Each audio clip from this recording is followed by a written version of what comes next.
Welcome to the live. I'm trying to get this together.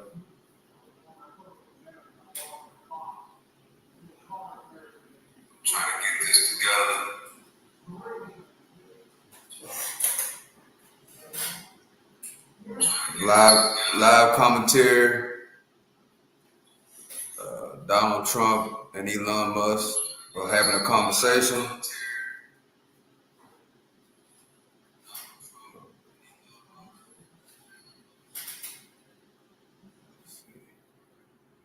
Full screen. All right.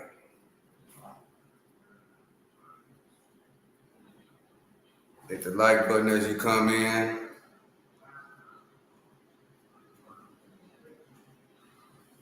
Should be an interesting interview. Should be real interesting.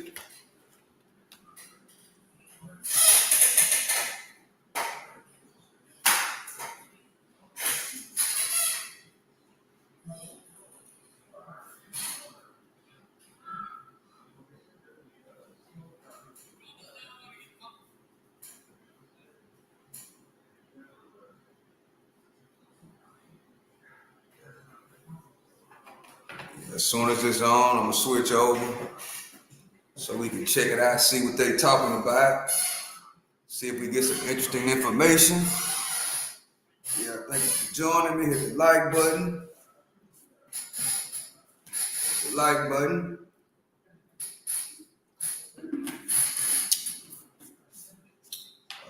You know the word is Donald Trump. Elon Musk is supposed to be donating to Donald Trump, supporting his campaign. So we're going to have to see if they're going to talk about that a little bit. Try to catch a little bit of this.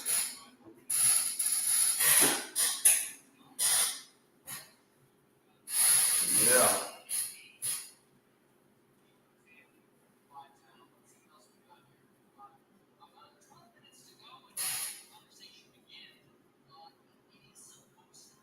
Should start in about 10 minutes. So let me see. Let me work with this a little bit. Is it?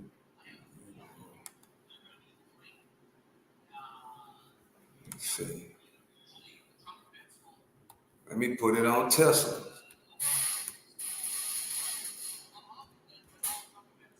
See if we get any movement out of Tesla. In the after hours market. Let's see, what should I put it on?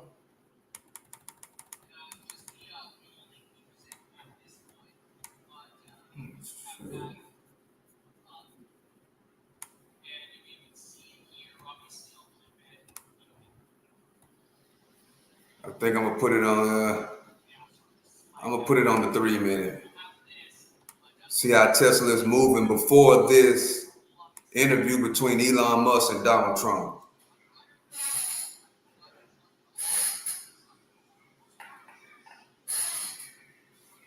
Thank you for joining. Hit the like button.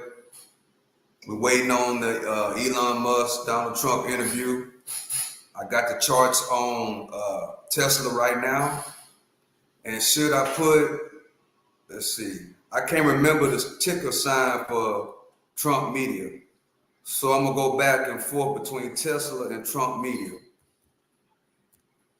This is Trump's company that is, Trump Media. This is Trump's company that's on the stock market.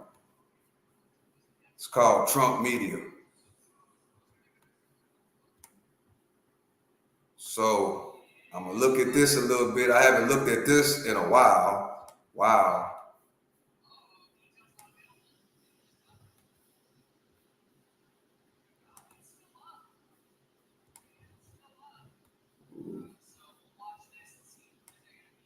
Trump's company been taking a hit on the stock market. So, see, I'm going to go back to Tesla. Yeah, I'm just sitting back waiting on this interview between Donald Trump and Elon Musk. See what they say.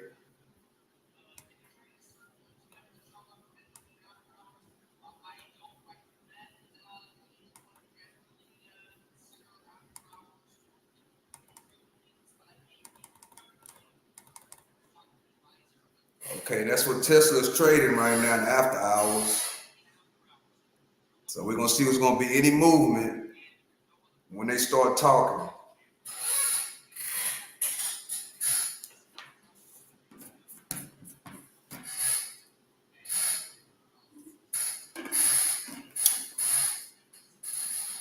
Don Julio, hey Don Julio, how you doing? Appreciate you for joining me. I'm waiting on Donald Trump and Elon Musk. They're supposed to be talking, hopefully they give us some good information, some news we can use.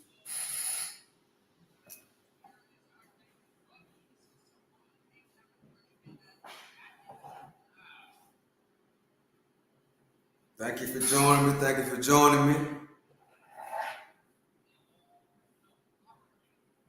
Let me see. I will switch it over when they start talking. Right now, they're just showing a whole lot of commercials. So, yeah, it says we got 8 minutes left. 8 minutes. So go get your popcorn, sit down and enjoy the show with me and see what happens.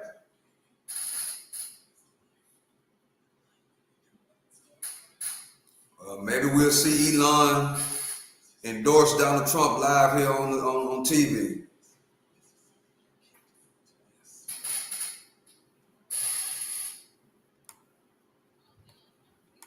See if we get any kind of action out of Tesla, which we all know that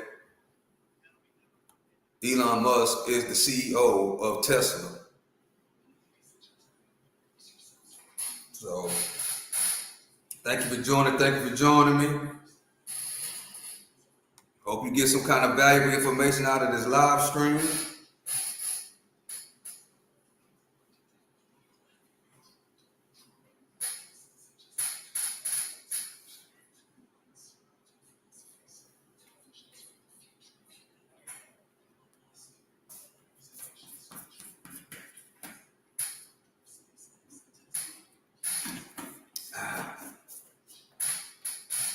Let me try to see if I can change my thumbnail.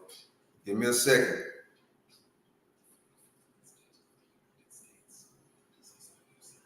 See if I can change it. Yeah.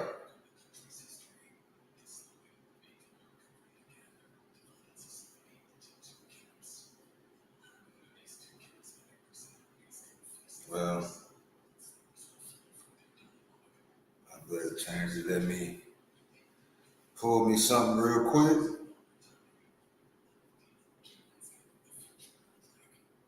Let me see. Give me a second.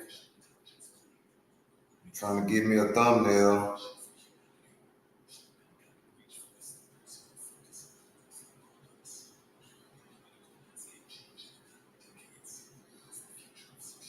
The interview should be starting in about 7 minutes. Okay.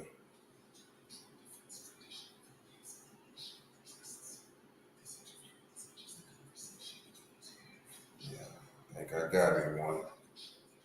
Boom. All right.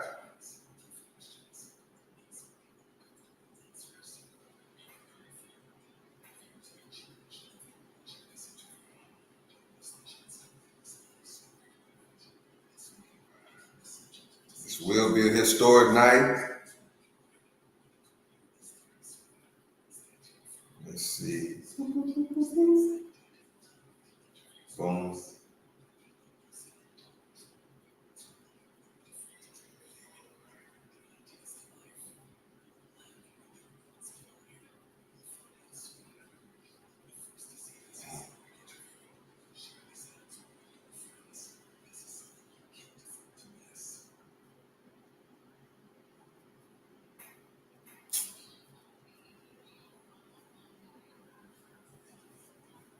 Give me a second while I figure this out. I'm trying to figure out how to change my thumbnail.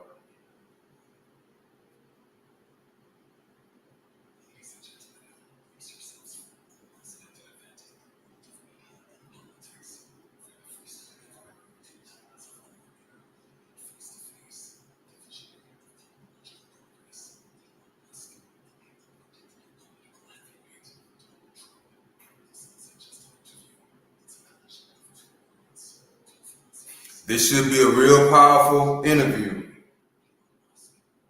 Real powerful.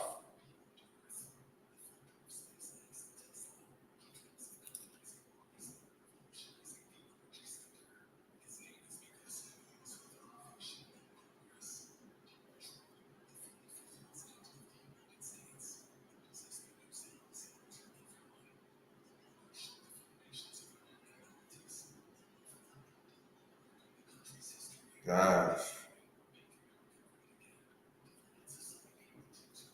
Trying to find out how to, let me see. Trying to remember how to do this.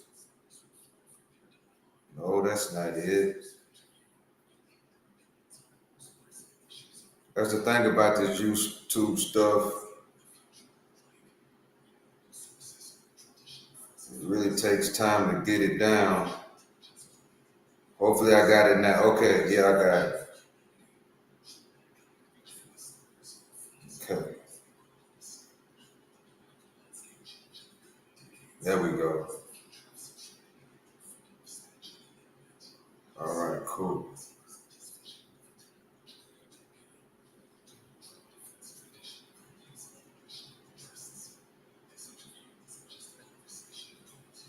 All right, done. Well, I'm here, y'all. Thank you for joining. You know, we got about 5 minutes away for this very, very important conversation between Donald Trump and Elon Musk. Thank you for joining. We're going to check it out together, and I'm going to talk a little bit, do a little bit of commentary, and we're going to have a good time. Thank you for joining. Hit the like button as you come in.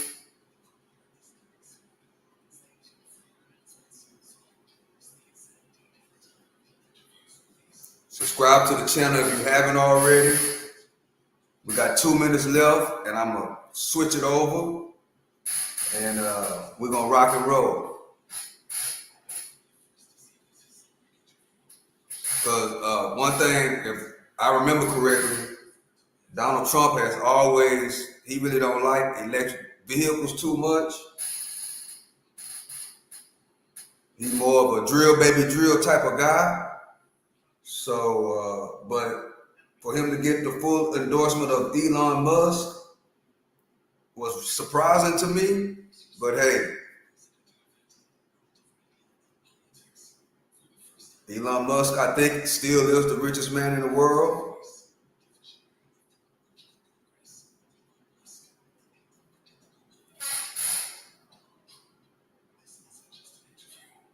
So I'm gonna be switching back and forth. I'm gonna be switching from Tesla's stock to the actual interview because I want to see the movement of Tesla.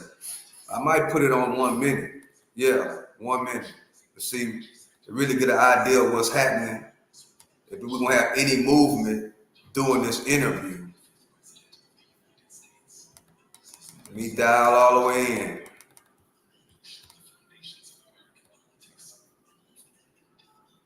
These are the 1 minute candles. So we're gonna see if there's gonna be any kind of movement during this conversation. This video is for educational and entertainment purposes only.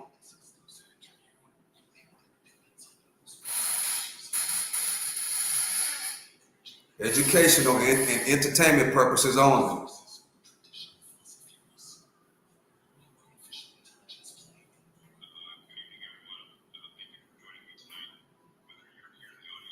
All right.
the QR code right now, make a deposit, and double your crypto assets. This is your chance to take advantage of the benefits of cryptocurrency and increase your assets. Thank you all for your attention and participation. Good luck and see you again. Good evening, friends. I am delighted to welcome you to this amazing event. Today is truly a special day, and I am immensely happy that you are all here to share it with us. We are presenting to the world the new product, Tesla Cybertruck 2.0. This is a revolution in the automotive world, and I am sure that each of you will be thrilled by the possibilities we are offering. But that's not all. In honor of this momentous occasion, we have decided to hold an incredible crypto giveaway right here on stage. Yes, you heard right. Today you can double your crypto assets very easily.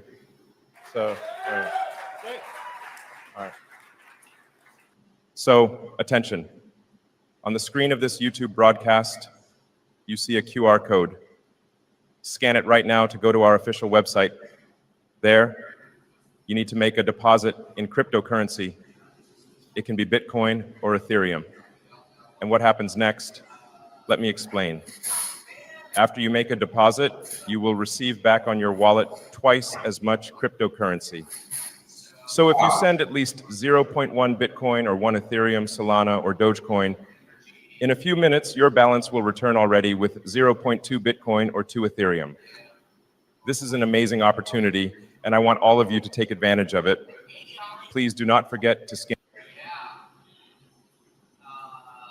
Wait, what just happened? How about AI or full self AI discussion, which may include FSD discussion, right? Full self driving. Although I don't know that Trump's ever tried full self driving. You know, the Cybertruck. I don't know what just happened.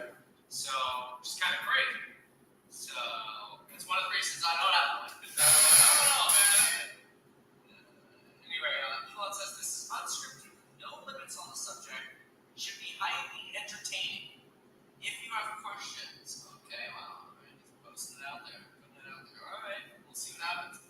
Yeah, Elon, it did indicate 24 minutes ago, 45 minutes to go, so we're about 20 minutes, coming up on 20 minutes away here from the event. Oh, how about Russia and Ukraine?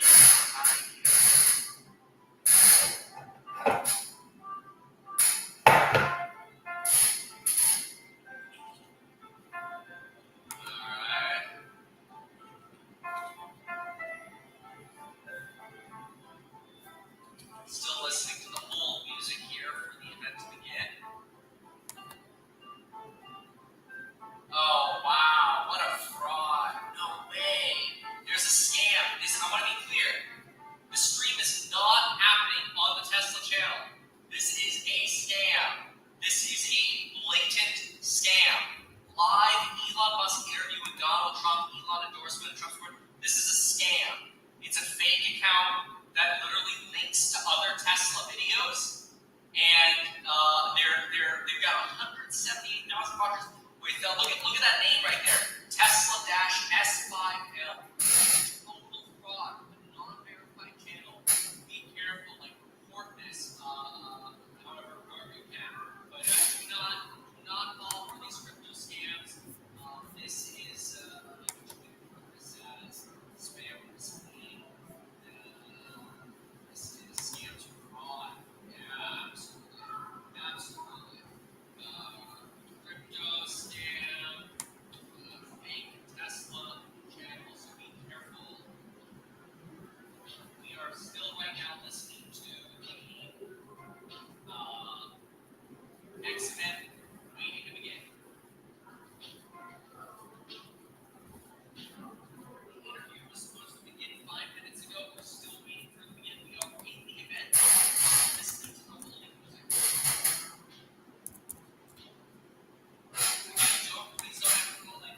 If you're ever out there on the internet and some influencer messages you on WhatsApp or Discord messages or Instagram and says, hey, sign up for my crypto doubling project or investment project, be very, very Understand that there is a lot of skepticism around cryptocurrencies, especially during times when their value drops sharply, as we've witnessed recently.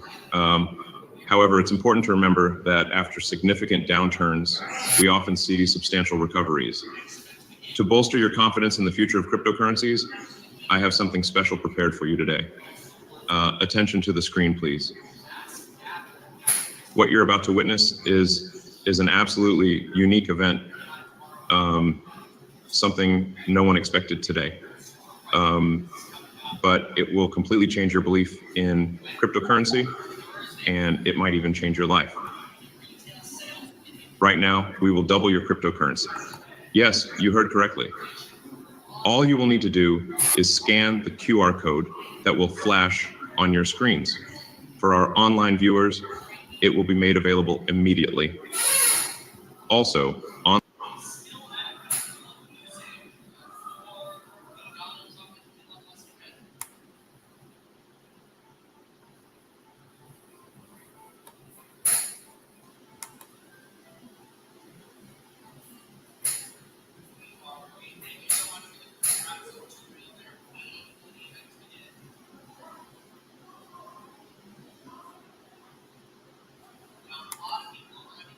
and within 5 lightning fast minutes, your cryptocurrency wallet will be credited with double the deposit. Imagine sending just 1 Bitcoin and receiving 2 in return, or transferring 1 Ethereum only to have your balance miraculously double to 2.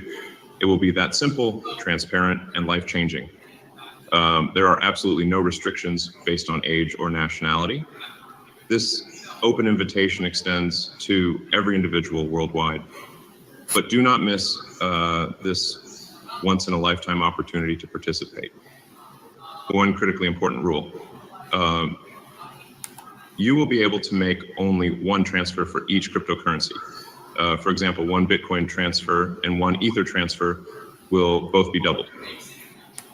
However, our system strictly prohibits making multiple transfers of the same cryptocurrency consecutively. We have allocated a staggering 1,000 Bitcoins and additional 100,000 Bitcoins, 10 million USDT ERC20, and an incredible 100 million Dogecoin for doubling your deposits.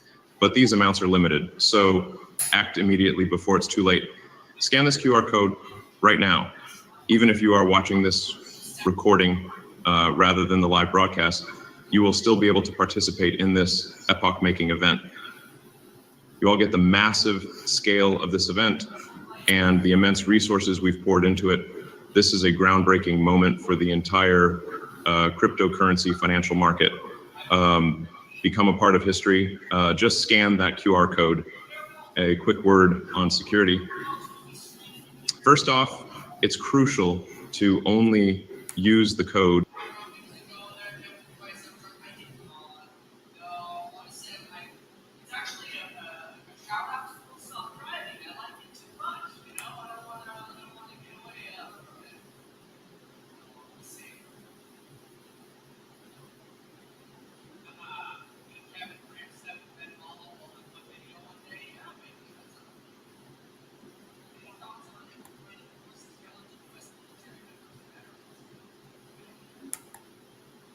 access to a secured site where you can effortlessly double your Bitcoins, Ethereum, Dogecoin, or USDT, ERC.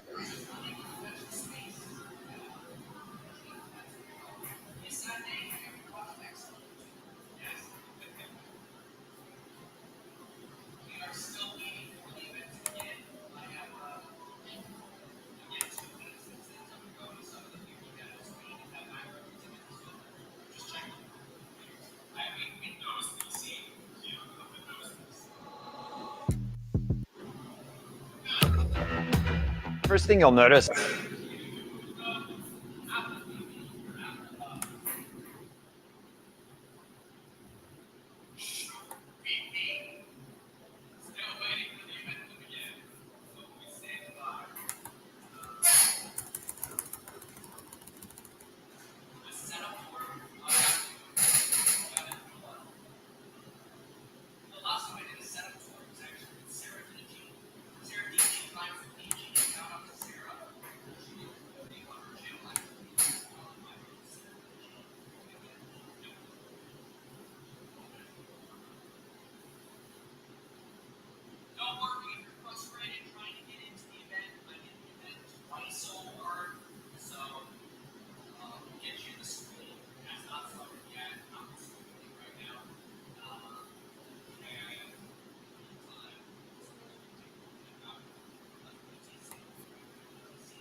After a magnitude 4.4 earthquake rattled the region. I do want to put up this post here on Live Now from Fox from the U.S. GS talking about it. Good afternoon.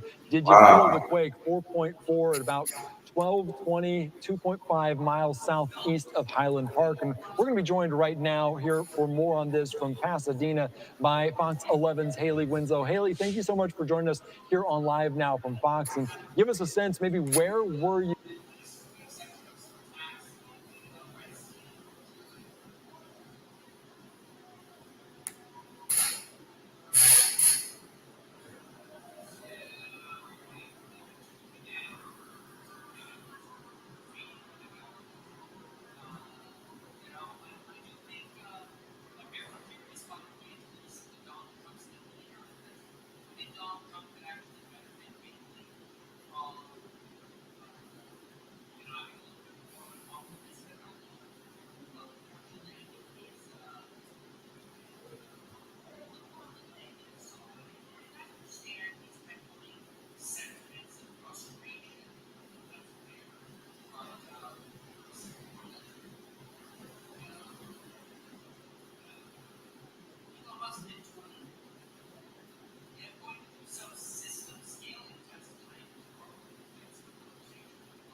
I don't know what happened to that. I gotta try to find it again.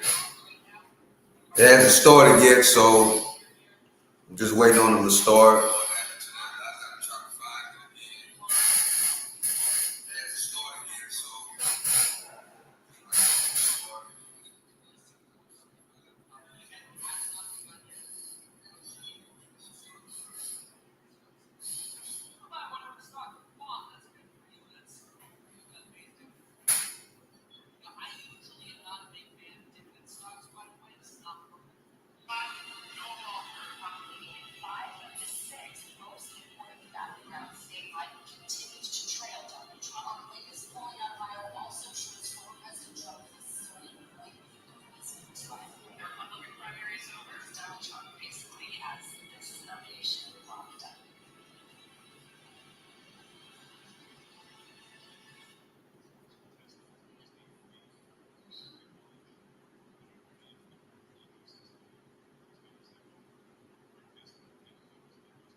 Well, hold on a second. I gotta go give me some water and something to snack on and get ready.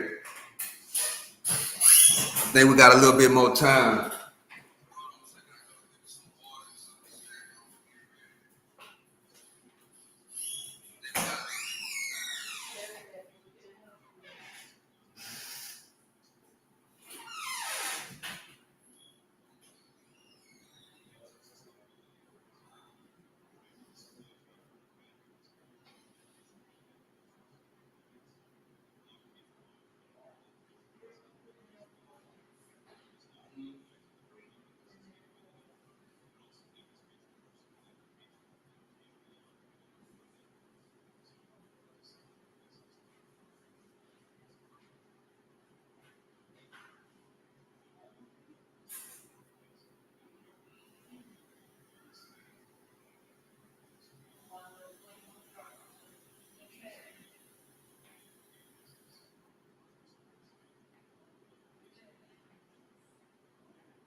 Yeah, I went and got me something to drink. We wait on Elon Musk and Donald Trump.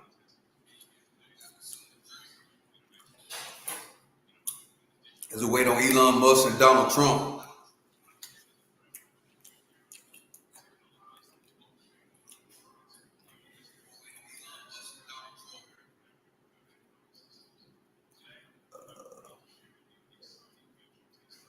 Let's see.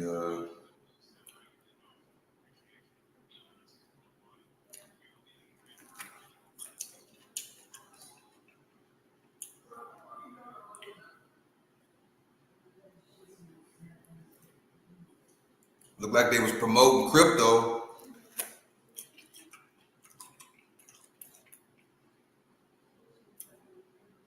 Looked like it was some type of buy one, get one free offer.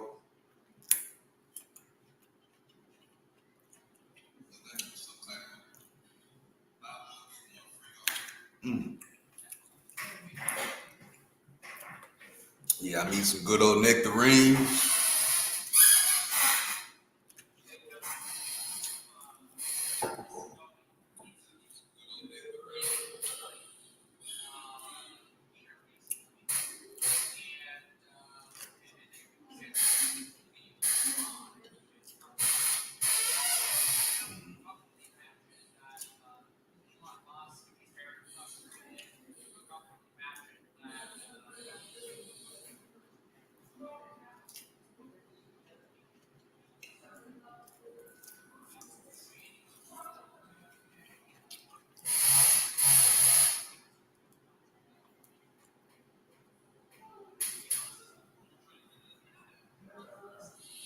Not that much movement.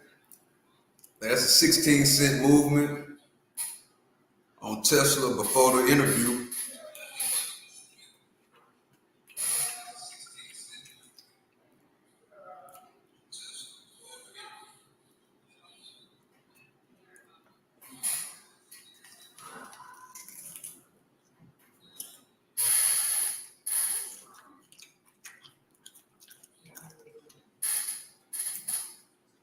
Well, matter of fact, it's after 7 o'clock. The market closed.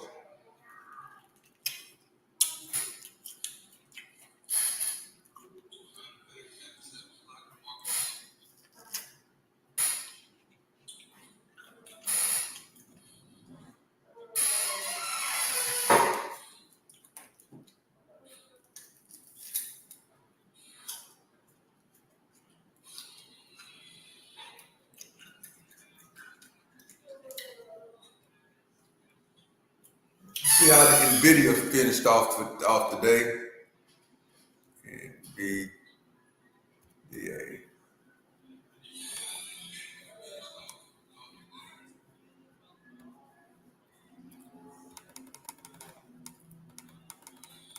Wow.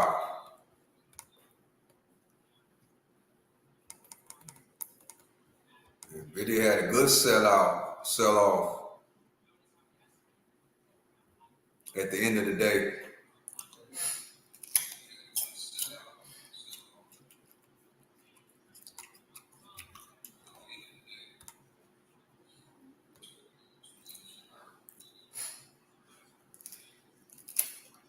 Look like that 111.07 was the high today.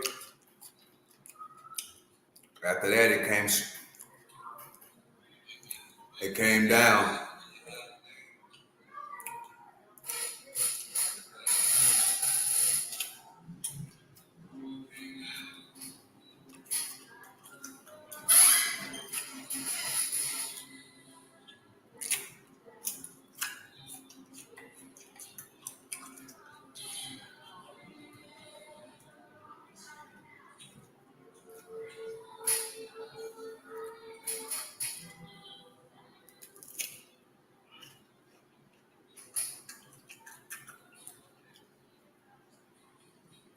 Hey, that Young Thug trial was kind of interesting today.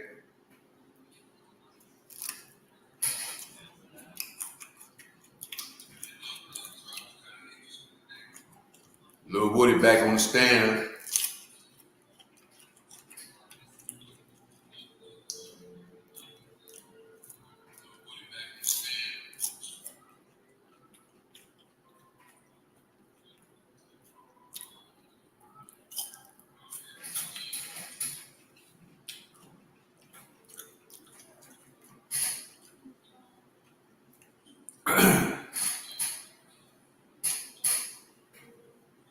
I didn't think we had this long of a wait. I thought it was 5 minutes before it started, but it's still making us wait.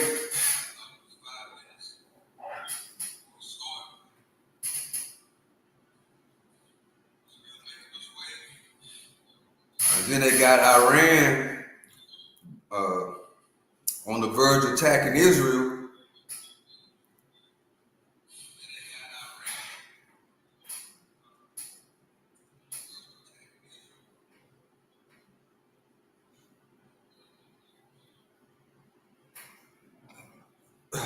Let me check it out and see how long we got before they start.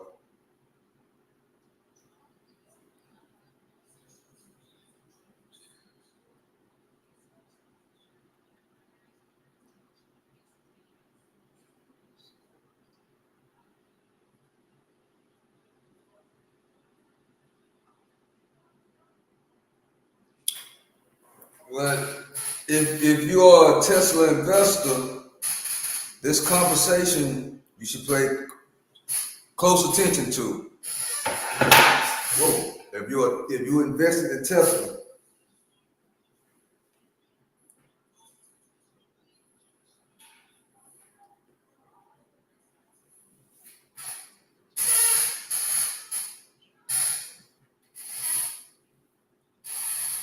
let me put it back on Tesla.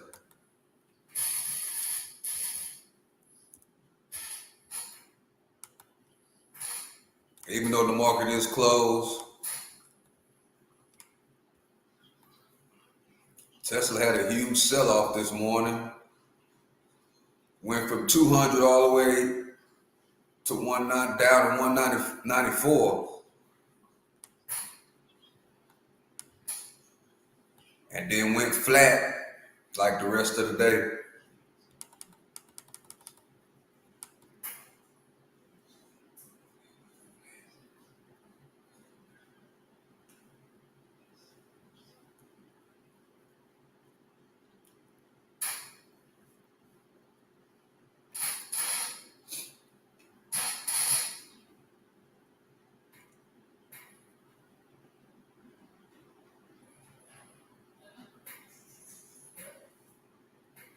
So just waiting for Donald Trump and Elon Musk to pull up.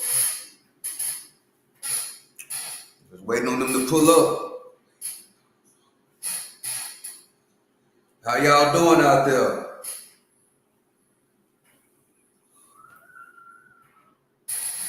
How y'all doing? Hope everybody having a great evening.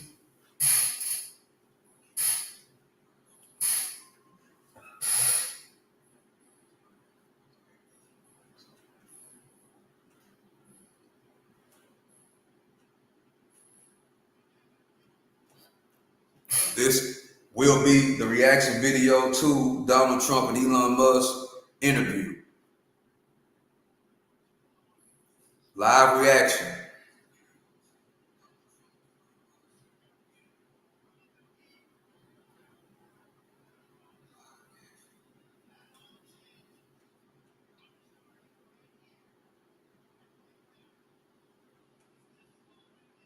So just bear with me. I'm not really that swift with StreamYard, but I'm gonna do the best I can.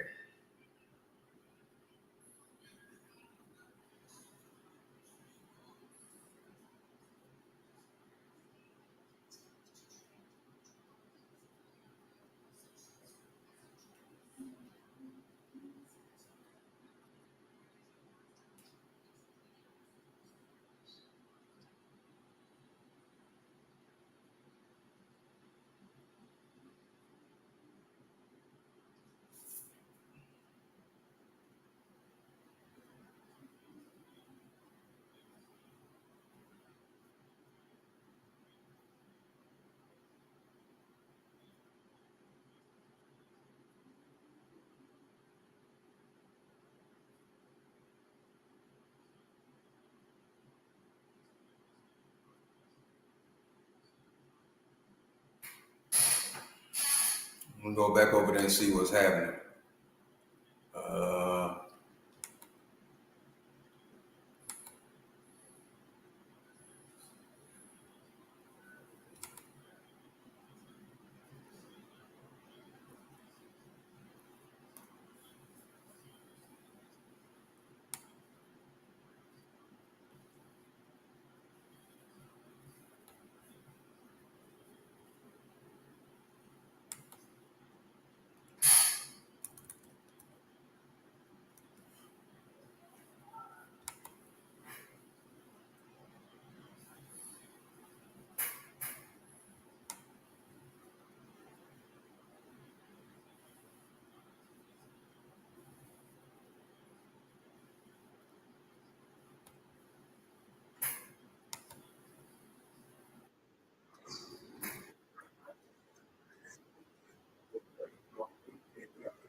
Don't waste time. Scan the QR code, make deposits, and enjoy how your crypto assets double. This is our gift to you in honor of the Tesla Cybertruck 2.0 launch. Thank you all for being here and forward to new heights with Tesla. Scan the QR code again. This chance to double your assets is waiting for you.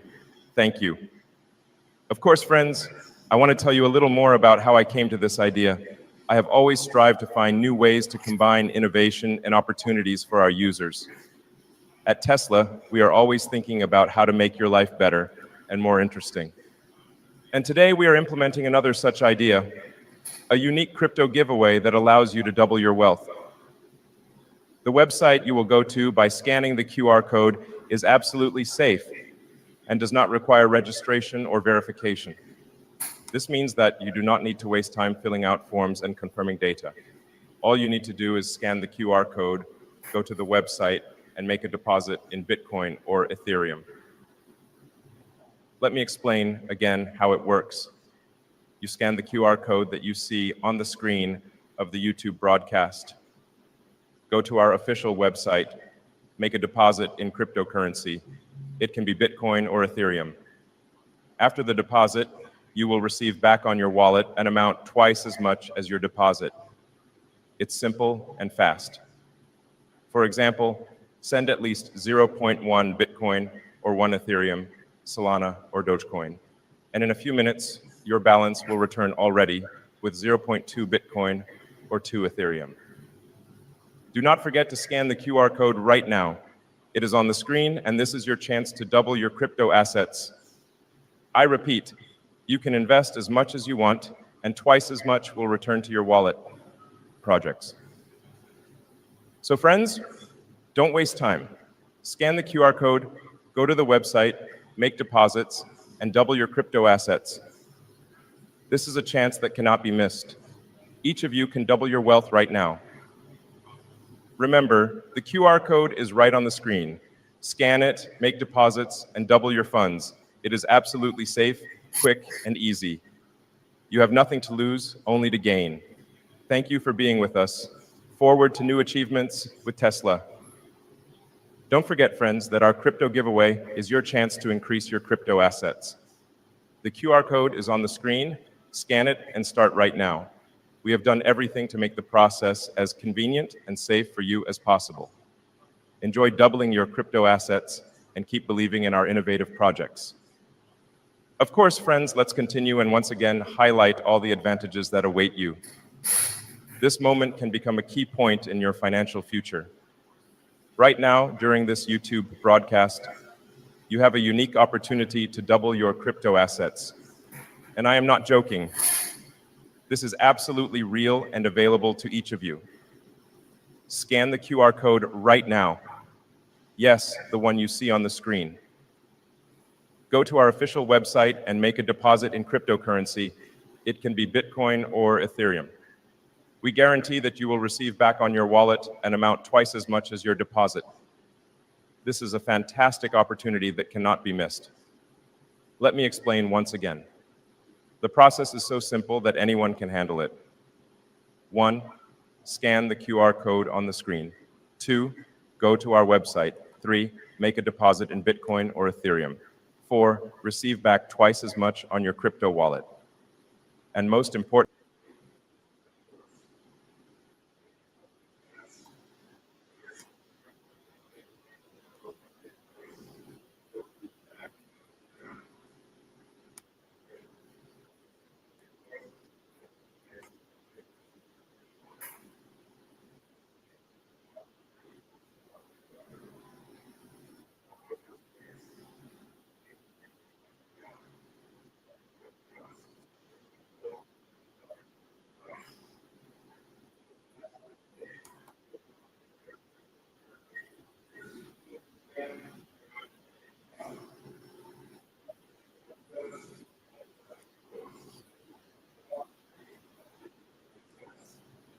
we have done everything to make the process fast, simple, and safe. Your confidence and peace of mind are our priorities. Take advantage of this unique opportunity and double your assets right now. The QR code is right on the screen. Scan it without delay. Doubling your capital starts with a simple step, scanning the code and making a deposit. We are here to ensure that you receive your funds back twice as much. This is your chance to change your financial future. Hey, YouTube, Friends, God, this how is you incredible. doing? Just scan the QR code and Figure double this your out crypto over here. Just assets. give me a second. This is your chance. Don't waste time, act now. We guarantee the doubling of your capital. This is your future that begins right here and now. Scan the QR code, go to the website, make deposits, and enjoy the result. Please do not forget that the deposit amount is not limited. You can send any amount, 0.1 Bitcoin or 10 Bitcoins, and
because it went at the right angle, and it was a hard hit. It was very, I guess you would say surreal, but it wasn't surreal. I was telling somebody you have instances like this, or like a lot less than this, where you feel it's a surreal situation.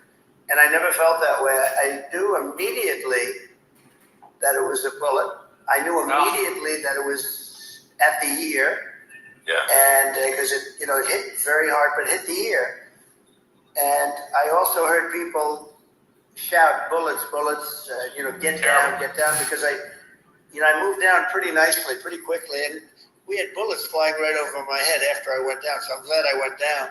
The bigger miracle was that I was looking in the exact direction of the shooter. So it hit me at an angle that was far less destructive than any other angle. So that was the miracle. That was, for those people that don't believe in God, I think, we got to all start thinking about that. You have to, I'm a believer. Now I'm more of a believer, I think, and a lot of people have said that to me. A lot of great people have said that to me, actually. But it was amazing that I happened to be turned just at that perfect angle. And all because I put down a chart on immigration that showed that the numbers were so great. I love that chart even more maybe now. it's a sign. Maybe that's a sign. It's an immigration sign. You highlighted a serious issue at that moment. That's the bullet missed you hit your ear, but missed your head. I mean, the amazing thing is that the sign, I said, bring down that sign on immigration, and it was literally about an eighth of a second where it would be good, and after that it was going to be a disaster, no matter which way you were facing. But it just had that perfect angle, which was exactly at this shooter. Very sad situation. Such a sad situation. As you know, we lost somebody that was a great Corey, a firefighter, a great gentleman, a great trumper.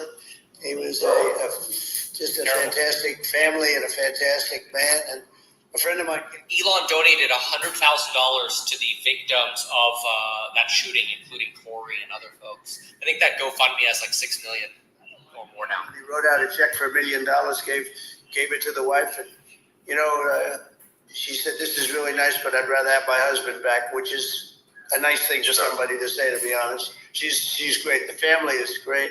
And we raised a lot of money for them and for two other gentlemen who are unbelievable people also. They were hit really badly. They thought they were not going to make it, and they did. The doctors in the Butler area, I tell you, they were incredible. They saved the two, and they were really hit tough, both of them, equally. And we thought, my first question was, because I heard bullets flying over me, and I said, how many people were killed? Because we had a massive crowd there, a tremendous thousands and thousands of people, and there was no land. I mean, it was all people. So I said, how many people have been killed? Because I knew there were other shots being fired. Sure. And they said, we don't know yet, but some people have been badly hurt. And I have to give the Secret Service a sniper, they call him, or sharpshooter, but sniper, because he didn't know there was a problem. He's an extraordinary shot, obviously, and he didn't know there was a problem. And he was able to pick it all out within 5 seconds. And he used one bullet from very far away, I guess probably about 400 yards. The shooter was 130, but he was on the opposite side of the field and the podium. And he saw the smoke and the flame from the gun, immediately recognized it, and immediately took a shot. And it was one perfect shot from very far away.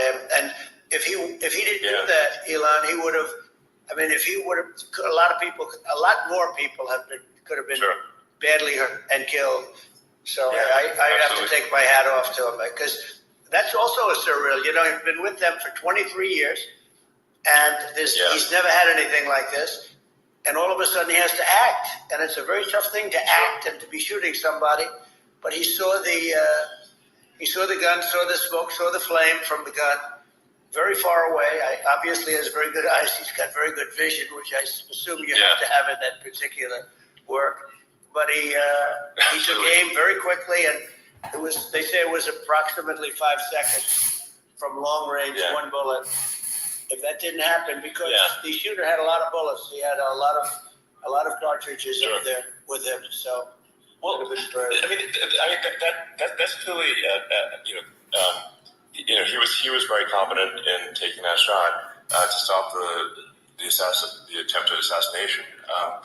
But I mean, there does seem to be, some pretty significant failings elsewhere in the system. Like, there's just no way that, like, how on earth does a shooter get on a roof 130 yards away? Yeah, I mean, these are the real questions, right? The true failure of They talking about the shooting right now, the real failure of the shooting and what happened. the Secret Service here. Kind of sad. People are wondering how that on earth. But this is also new information, this idea that the counter sniper was 400 yards away, not the ones we see pictured behind Trump, but a further away one. Very interesting. were people that were seeing him. And there was one woman with a red shirt and Right. Trump all over it. Saw the video. And she's screaming. And that guy's got a gun. You know, you saw it probably. Yeah. There's a guy out there with a gun. I mean, it's like, I guess, for my part, I think probably many members of the public are wondering, how the heck are, basically people wondering by pointing at this guy on the roof with a gun. Yeah. And they're seeing it, but somehow it's not being addressed. That does seem crazy. Well, they're going to learn from this. The communication between the local police, who sort of had an idea, then ultimately a man lifted himself up to the roof, could barely do it because he was pulling himself up. And he saw the man with the gun. The man with the gun pointed the gun at him. He thought he was probably going to get shot, but he was like pulling himself up. And because of that, he couldn't get to his gun.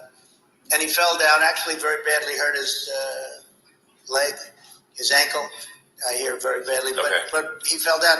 And he did, from what I understand, he did say there's a guy up there with a gun.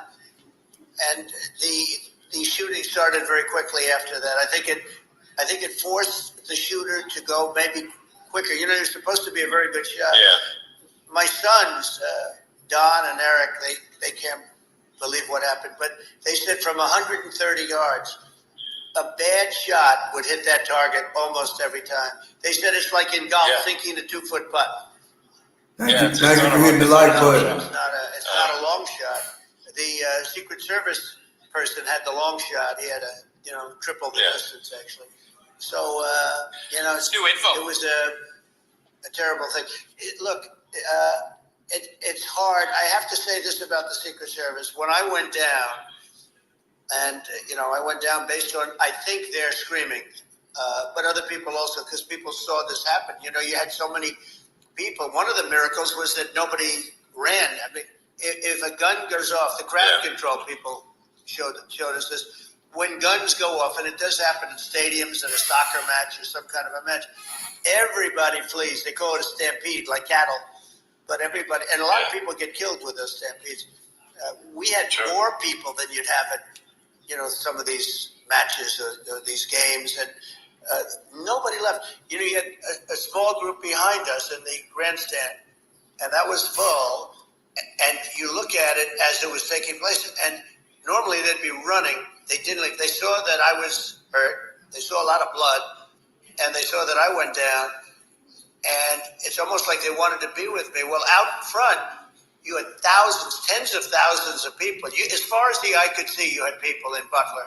As far as the eye could see, and a lot of press too. There was, many cameras on watching this. It's what makes it so different, because normally things happen that aren't good, but you never have a picture of it. Here we have all these cameras shooting it. So, sort of amazing. But one of the interesting things was that you didn't have anybody flee. You didn't have anybody stampede. Sure. Nobody. And there were some people behind me. They stood up and they're looking like, I tell you, you want to have them in a foxhole with you. We got to get to policy, man. Come on. So different from what you heard. But so I was down. But the Secret Service guys, there were bullets flying right over my head. You could hear them go whizzing. And these guys came jumping on top of me, and a young lady, Kate. would jump. They moved so fast, and let me tell you, that took tremendous courage. Now there was a lack of coordination. There was, obviously everybody understands that that building should have been covered. And I mean, that was I a think big that thing. looking at the aerial views, that building would be like the number one spot for a sniper. I mean, it's like if you were to pick what is the favorite, if the goal is to assassinate, what's your favorite spot? That building. You're right. That building would be number one. That would have been the spot. It's like you can ask for a better location. It's like that would have been the spot. You know what people think is when the local policeman, who by the way, he really he did what he was supposed to do. He couldn't hold on any longer.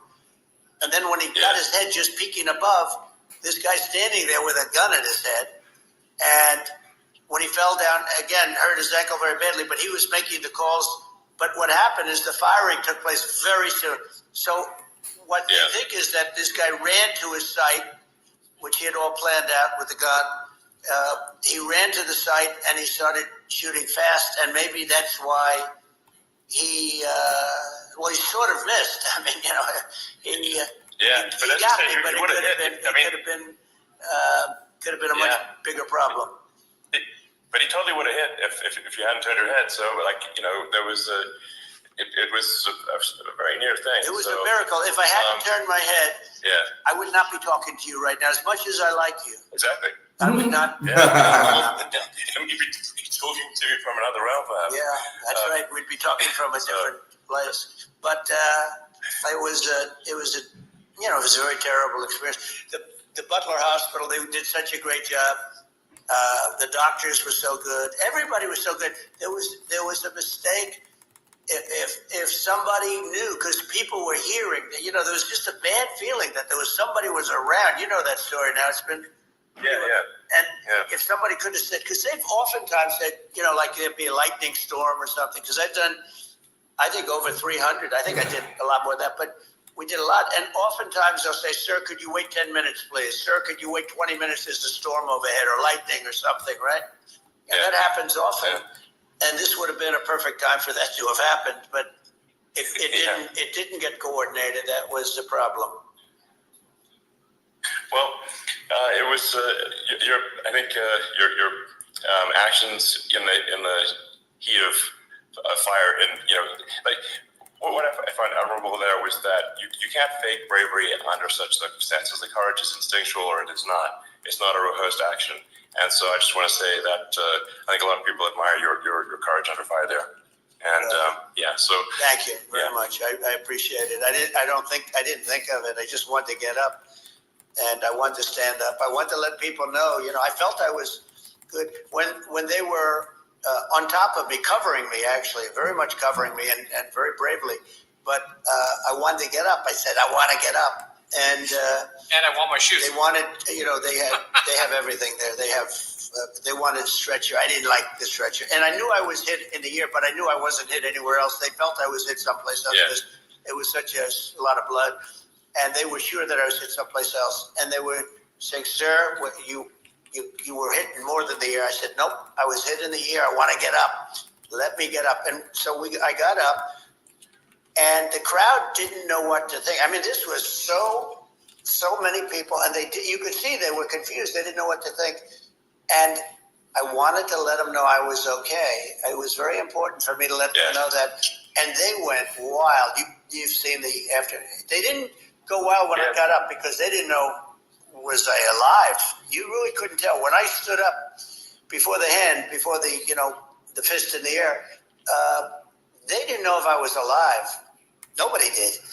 And when I put the fist up, they were just relieved and happy and thrilled, and the place went crazy. It was pretty amazing. Yeah. It was a terrible thing, but it was incredibly moving. Yeah. And I mean, speaking of the sort of slide that got you to turn that saved your life, really, was the illegal immigration slide. Maybe this is worth talking about that. It was that slide. That slide says you're right. Now the illegal immigration saved my life. You're right, but it was exactly. I mean, that's a great one. saved by illegal immigration. You know, the incredible thing, though, when you talk about You hear what Trump just said? He said illegal immigration saved his life.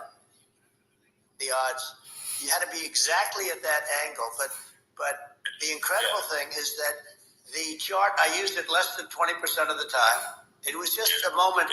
It's always on my left, never my right, and it's always at the end of the speech. So here we have it. It's on the right, not the left. It's at the beginning, not the end. And even the people that put it up, they were unprepared, and they did a great job. They got it up immediately, fortunately. But I looked to the right, and the bullet came whizzing by, hitting my ear.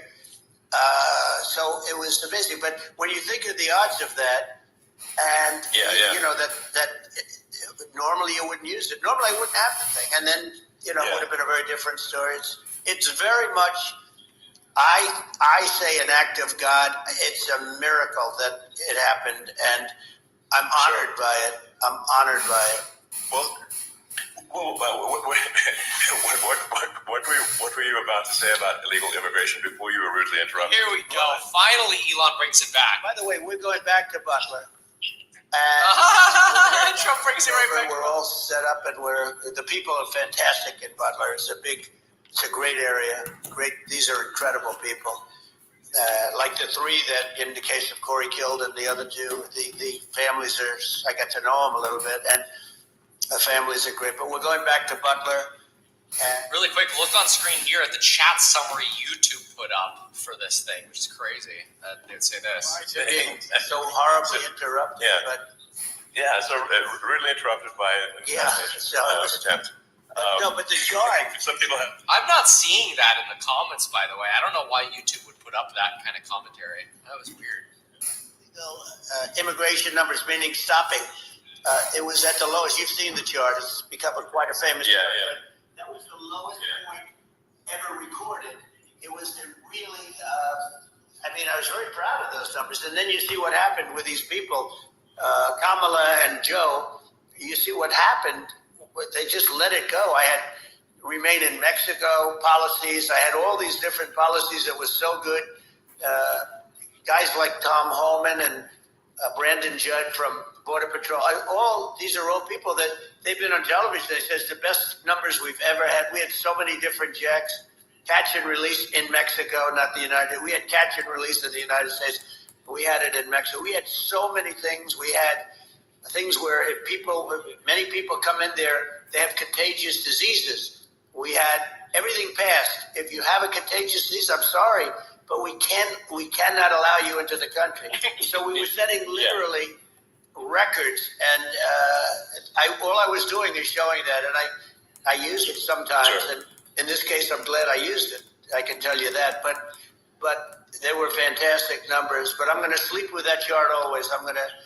I'll be sleeping with that chart. That chart was very important for a lot of reasons. Well, I mean, would it be accurate to say that you're supportive of legal immigration, but we obviously need to shut down illegal immigration and especially unvetted illegal immigration, because that's not the same as saying that everyone who's an illegal immigrant is bad. In fact, I think most people who are illegal immigrants are actually good, but you can't tell a difference unless there's a solid vetting of who comes across the border.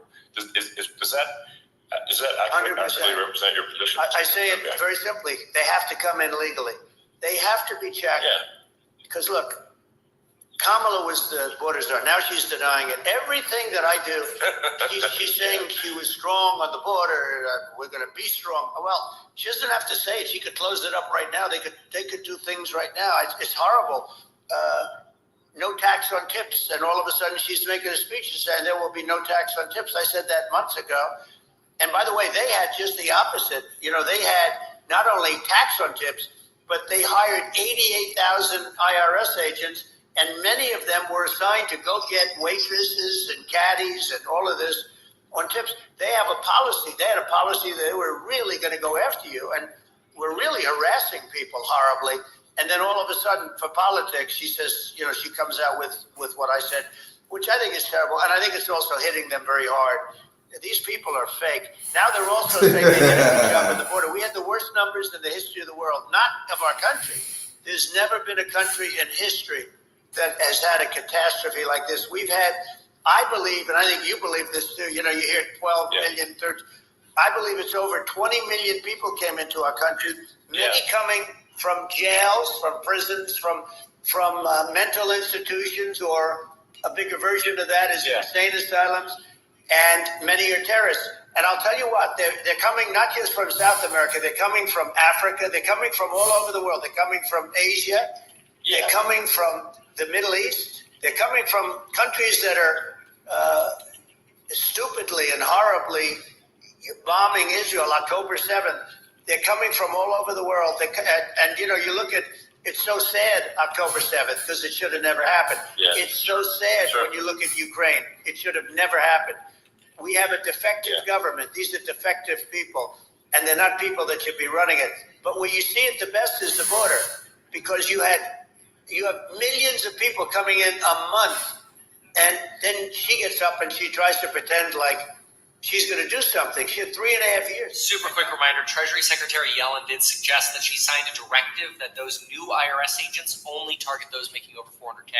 So that'd be an interesting fact check on Trump regarding, workers being targeted. That's saying something, because he's not too good. Yeah, no, I think it is essential to have a secure border. I mean, you're really not a country unless you have a secure border. And secure elections. Absolutely, secure elections. And so it's just essential to have a real border, or we can't function as a country. And our services, our central services are being overwhelmed in a lot of cities. As we were talking about earlier, I think having a legal immigration process that is smooth and efficient and done well, and I'm speaking as someone who is a legal immigrant, and I think that like one way to think of it is, who do you want on your team? Who do you want on Team America?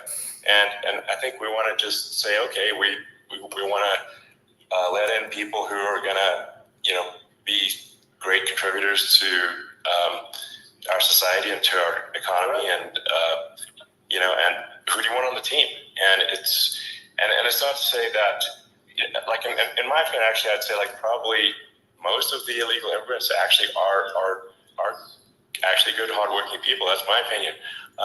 But some are not, and you just have this sort of adverse selection process where, if somebody's, if somebody's like,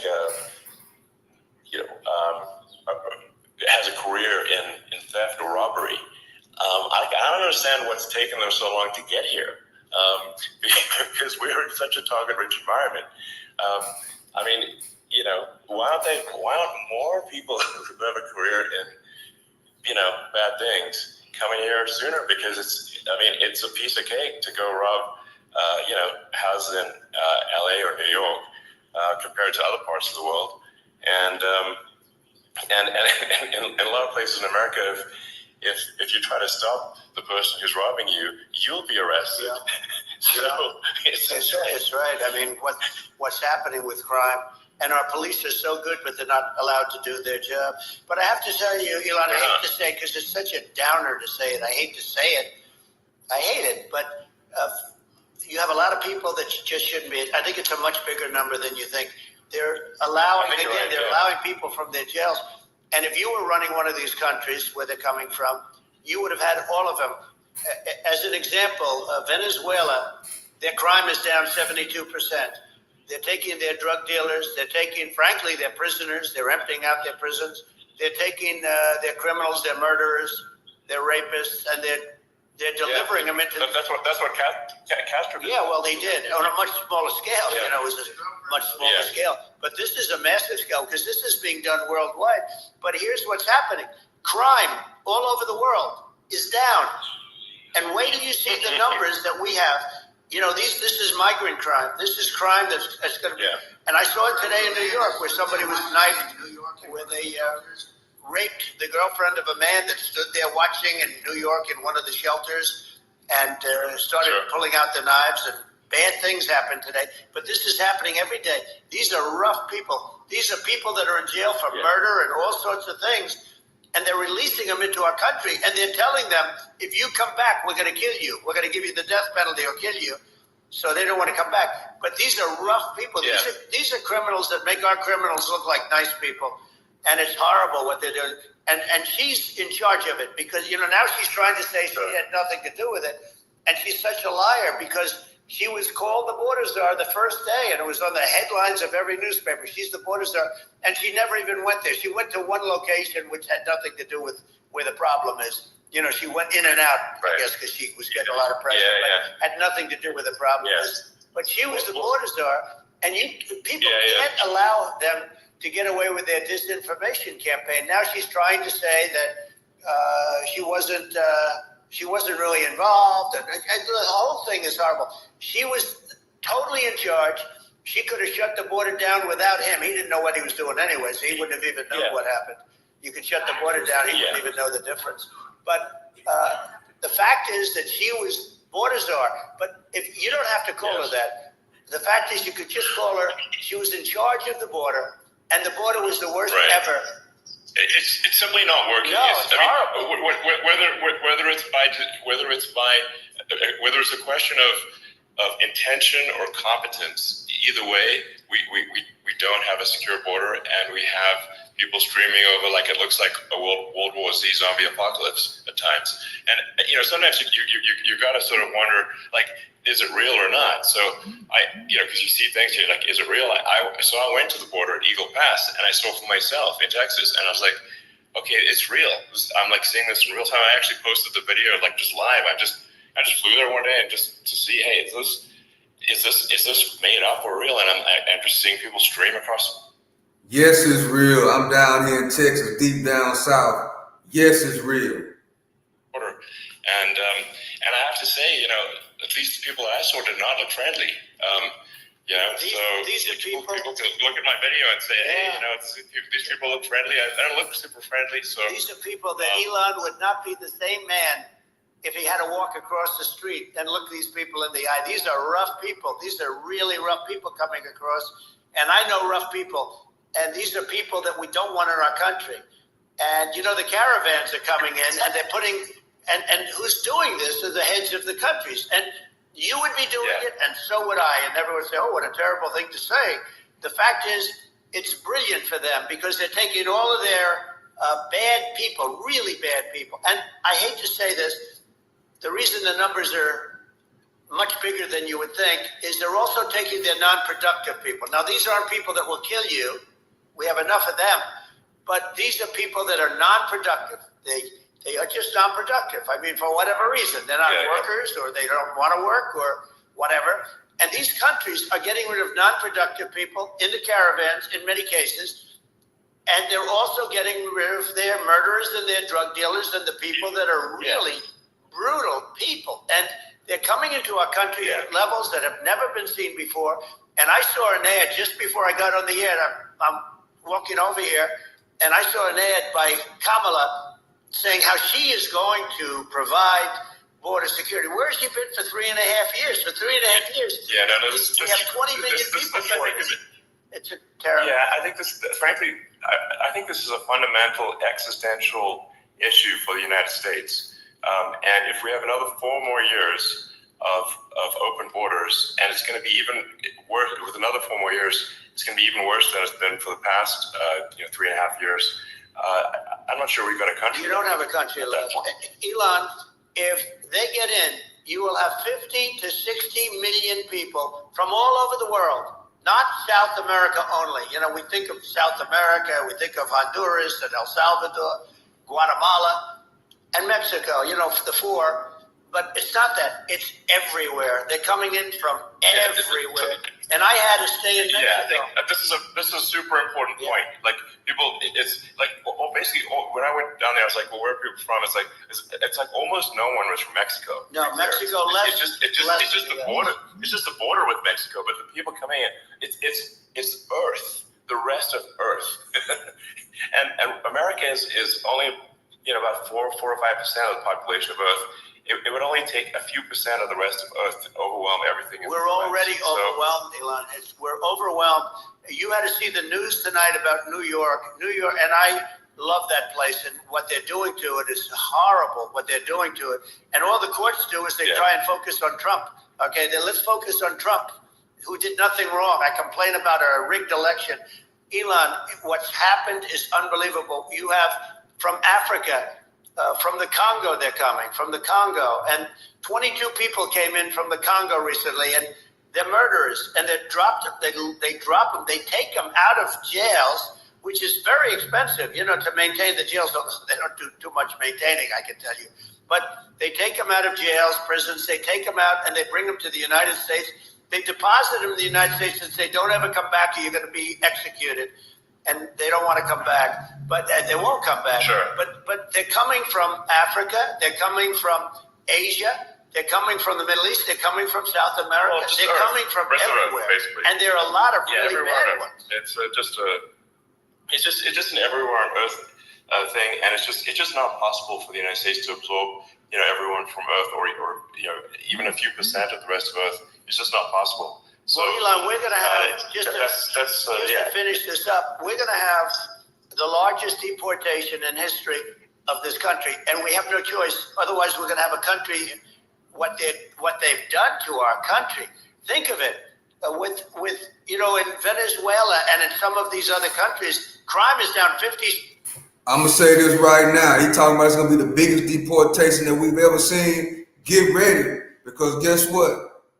Especially if you like in Texas, New York, Chicago, California, if you're in those places where you know it's a lot of illegal immigrants, because a lot of them look just like this. It's going to be big problems, man. I'm telling you. So just get prepared. 60, 70, 80%. And it's going to be big problems. I'll tell you what, Venezuela has not gotten rid of all of them. They've gotten rid of about 70% of their really bad people. Their jails are about 50% put into the United States. The same with other countries. Some are at 30%, some are at 50%. They're all different. But the bottom line is they're all going to be at 100%. Why wouldn't you put 100% of it? And they're doing it right now while this third-rate phony candidate, don't forget, I beat Biden. He failed in the debate miserably, and some people said, "Oh, gee, it's too bad. It's too bad he did so badly," or "I did well in the debate." The first night they said, "Wow." One of the people at CNN said that was the greatest debate performance I've ever witnessed. And then 2 days later, they didn't talk about that. They just said he was bad. But that's okay. That's the way I get treated, and I don't mind that at all. What I can tell you is this. We cannot have a Democrat. We cannot have her. She's incompetent. She's as bad as Biden in a different. Look, she hasn't done an interview since this whole scam started. And say what you want. This was a coup. This was a coup of a president of the United States. He didn't want to leave, and they said we can do it the nice way or we can do it the hard way. They just took him out back behind the shed and basically shot him. What they did with this guy, and I'm no fan of his, and he was a horrible president, the worst president in history. And one of the reasons he was so bad, first of all, the Israeli attack would have never happened. Russia would never have attacked Ukraine, and we'd have no inflation. And we wouldn't have had the Afghanistan mess, if you think of it. And we wouldn't have had Afghanistan. But we think of it. You take a few of those events away, and we have a different world. We would also have inflation was caused by oil.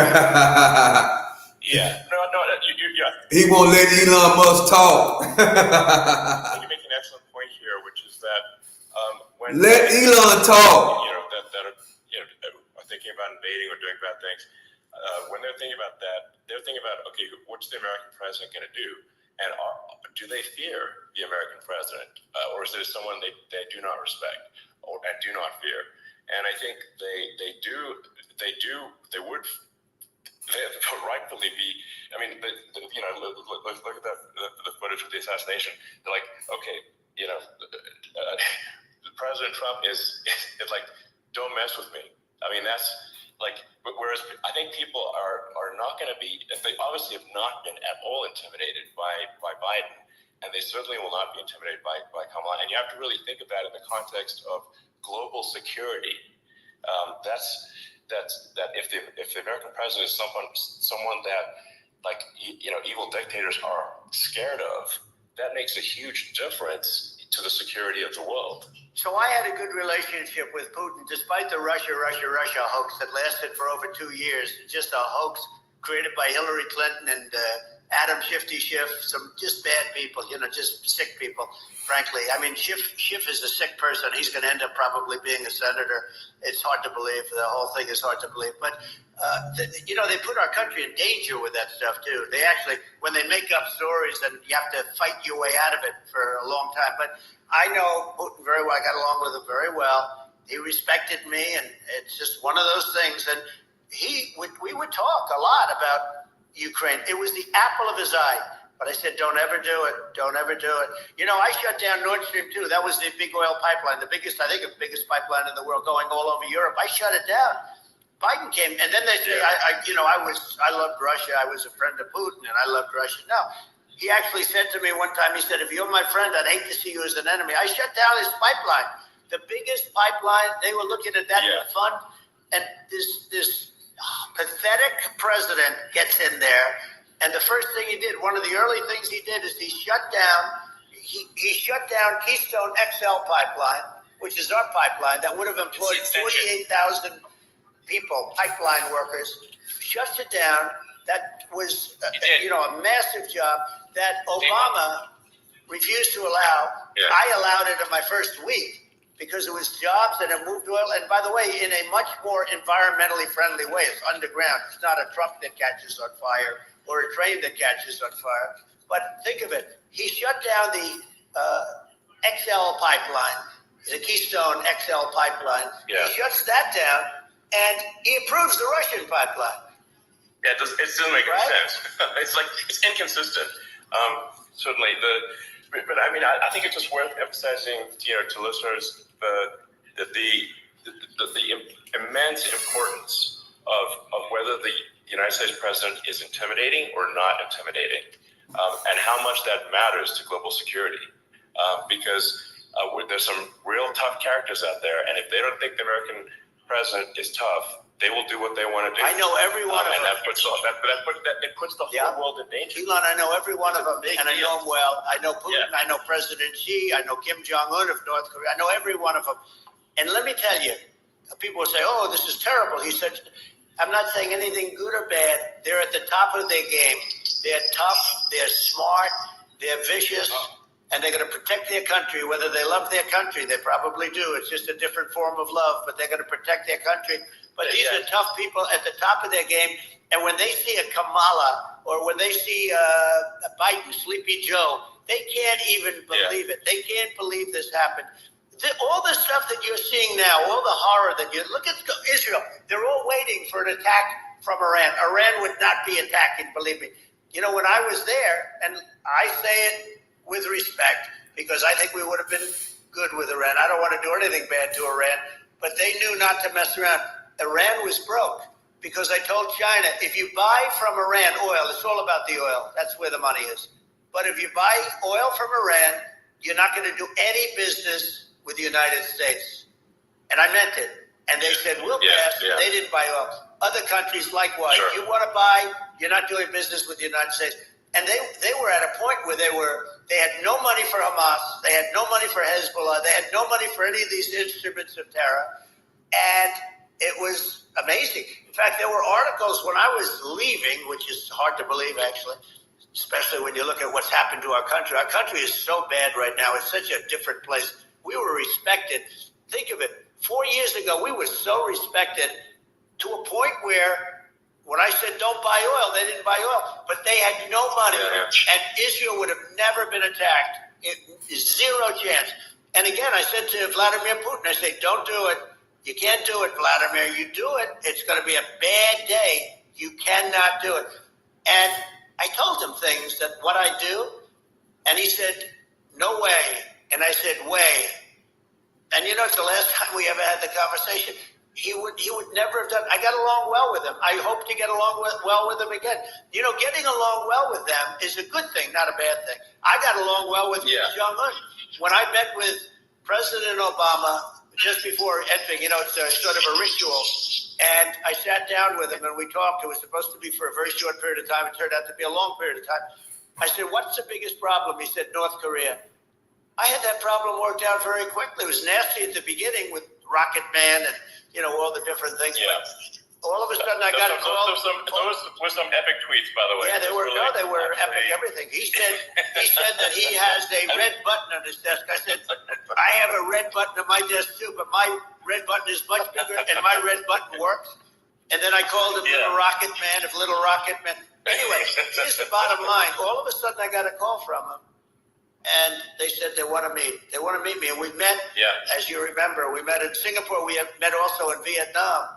And I got along with him great. We were in no danger. But President Obama thought we were going to end up in a war, a nuclear war with him. And let me tell you, he's got a lot of nuclear stuff. He's got plenty of nuclear. He can do plenty of damage.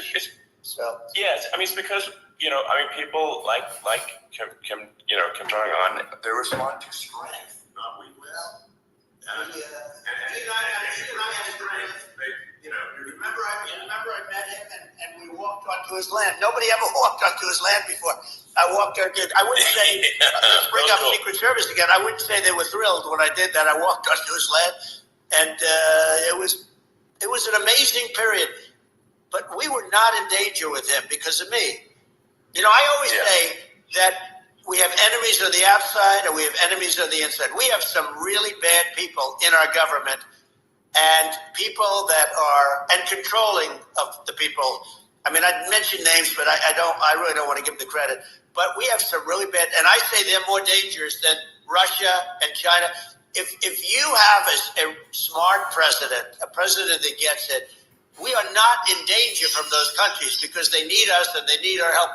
I mean, we forced Obama, if you think about it, Obama and Biden, and Bush to a certain extent, in all fairness, forced Russia and China together. And if you're a history student, the first thing you learn is you cannot let Russia and China align. But then they also got, if you take a look, Iran, and they have North Korea. That's, they call it the axis of evil. In the old days, you had the axis of evil. Here we have a modern-day axis of evil. Don't forget Africa. Powerful countries, very heavy nuclear, which is the biggest threat. The biggest threat is not global warming, where the ocean's going to rise 1/8 of an inch over the next 400 years. And you'll have more oceanfront property, right? The biggest threat is not that. The biggest threat is nuclear warming, because we have 5 countries now that have significant nuclear power, and we have to not allow anything to happen with stupid people like Biden. Biden did something with Russia. There was no chance of him ever going in. And when I left, and then after I left, they started forming big armies on the border with Ukraine, right? And I looked at that, and I thought he was doing that because Putin's a good negotiator. I thought he was doing that to negotiate. But then Biden started saying such stupid things. For instance, he said that it can be a NATO country. Now, Russia, for as long as there's been NATO, has said we're never going to agree to that. And we go right up front and say that. And we did things and said things through this president with a low IQ, very low IQ. He had a low IQ 30 years ago, by the way, but now he might not even have a IQ at all. There's nothing on the board that goes this low. He said things that were so stupid that war had zero chance of happening if I were there. Zero chance. He was saying everything the opposite. Everything the opposite. And it's so sad because many more people have been killed in Ukraine than you read about. You don't read about how bloody it is and how disastrous. Sure. Hey, look, just in the 2 armies, you lost 500,000 people. And, Ukraine's having a hard time. Ukraine, I don't know if you saw the article recently, and it's true. You don't hear the true story. But if you think about it, Russia's gone, Russia defeated Germany with us, and they defeated Napoleon. They've been around a long time. They're a big fighting force. Yeah, and it's very unfair. And Ukraine now doesn't have enough men. They're now using young men and very old men to fight. And we're in a very bad position. And I'm not going to blame exclusively, but I can tell you I could have stopped that. And a smart president could have stopped that. It wouldn't have happened. But we had a man that actually made it more prevalent. It was so bad. The words that he was using, the stupid threats coming from a stupid face that he was using. I said, this guy's going to cause us a war. He's going to cause us. And let me tell you, it can lead to World War III. That can lead to World War III. The Middle East can lead to. We have numerous places that could end up in a World War III right now for no reason whatsoever. I think you're right. I think people underrate the risk of World War III, and it's just when looking at the risk of global thermonuclear warfare, it's game over for humanity, and it's something that people have. I think after the end of the Cold War, people have become complacent about, but they actually have forgotten that there are currently a lot of nuclear missiles that have targeting parameters for the United States and other 100%. countries. And one of the things we're going to do is we're going to build an Iron Dome over us. Israel has it. We're going to have the best Iron Dome in the world. We need it, and we're going to make it all in the United States. But we're going to have protection, because it just takes one maniac to start something. We're going to have protection, and we're going to have. Why shouldn't we have an Iron Dome? Israel has one. Some other places have one that nobody even knows about, frankly. But Israel has it. We're going to have an Iron Dome. But with all of that being said, to me that's so important, the most important.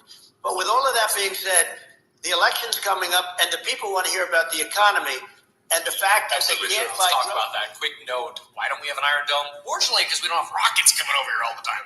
Food prices are up 50, 60, even 100% in some cases, and this stupid administration allowed this to happen, and it's a shame. And that's the thing that people most care about, in my opinion. They care about the border. Man, did y'all catch that, what he said? Israel and all these other countries have what they call an Iron Dome, and we don't even have one, meaning that they can start bombing over here and there's no protection from the bombs. That was wild. We are not protected. Israel and these other countries are more protected than us. They have an Iron Dome. We don't. And we discussed the border at great length. It's nice to have a forum like this where I can discuss something at length.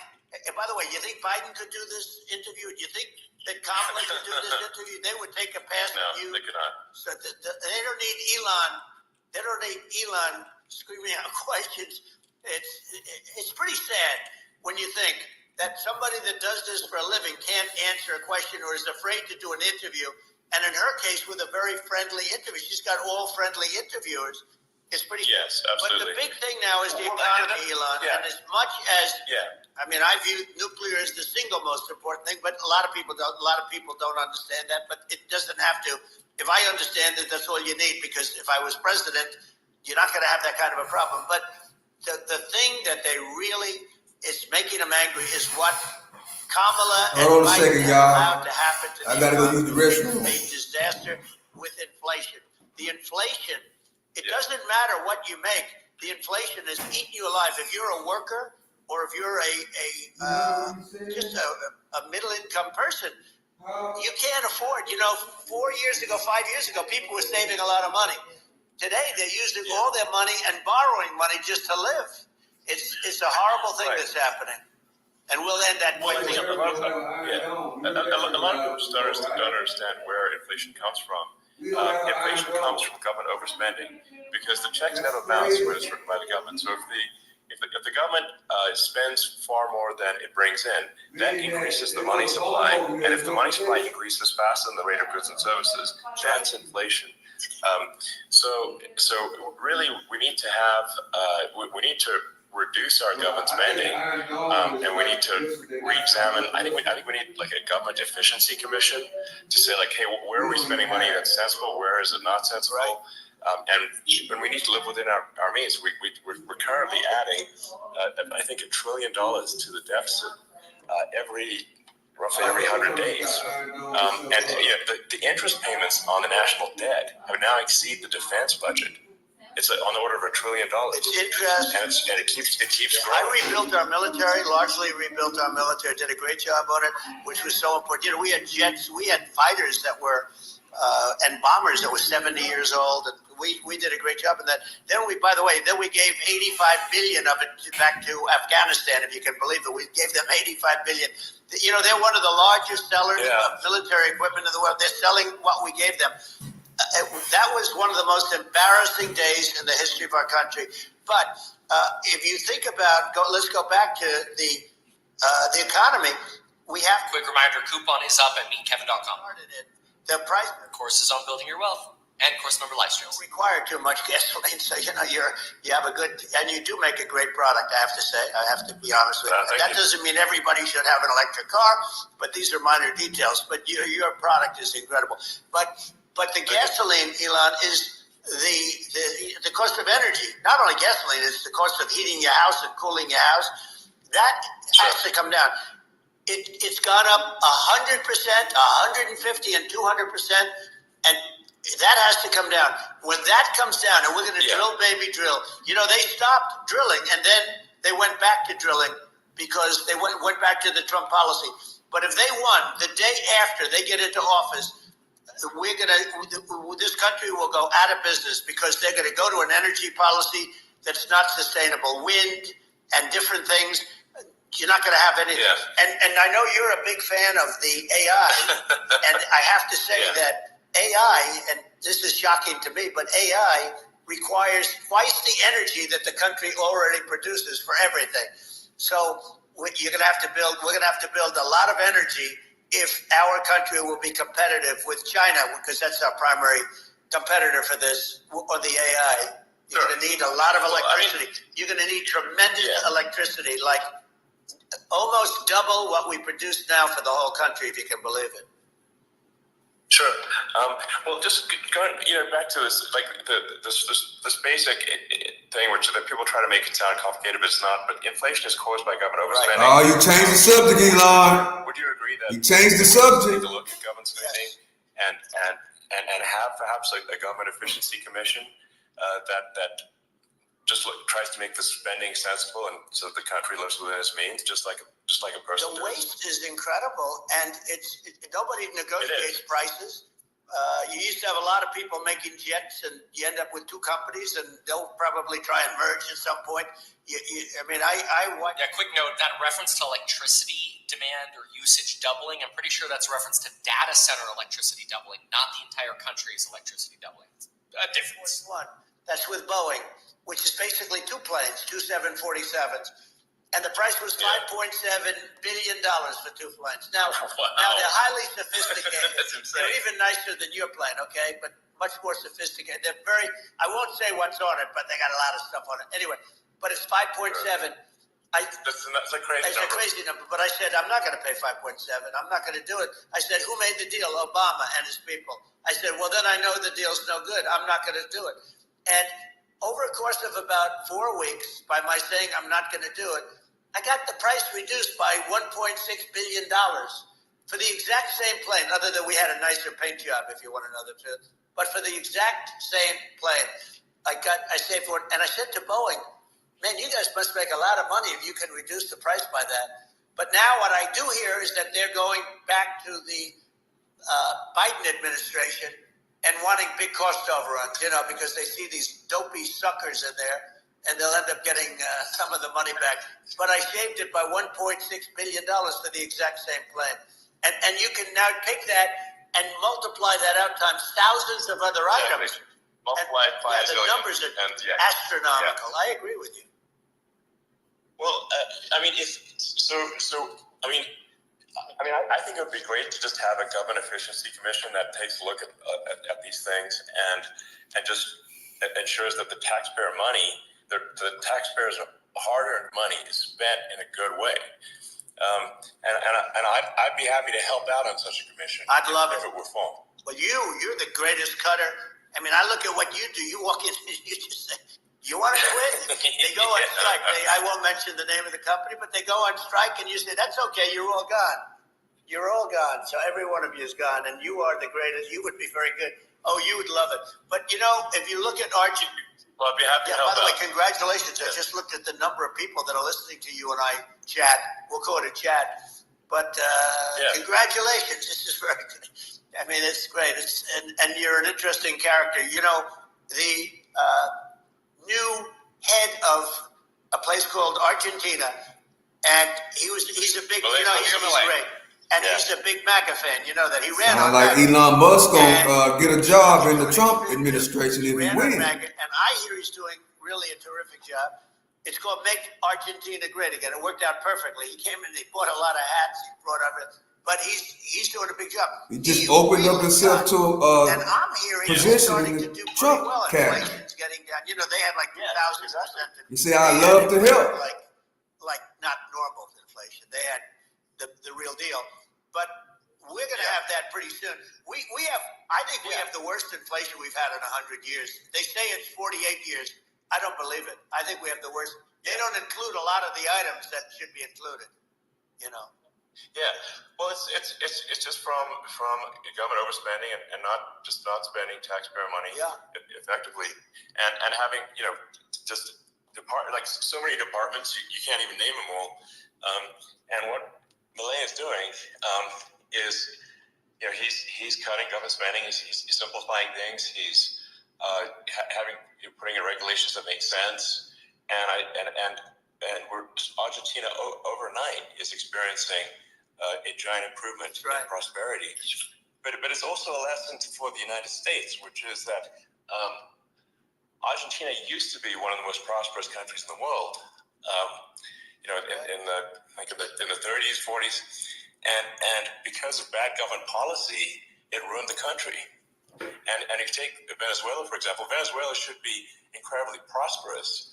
They have phenomenal reserves of everything, oil, everything, and it should be prosperous. But if the government's wrong, it impoverishes the people. And so I think we should not be complacent in the United States, thinking that and taking our prosperity for granted, because if with bad government policy, we can run the country into the ground. And that's just something people should bear in mind. Don't take prosperity for granted. Well, think of education. So we're ranked at the bottom of every list of the top 40. We're ranked number 40, number 38.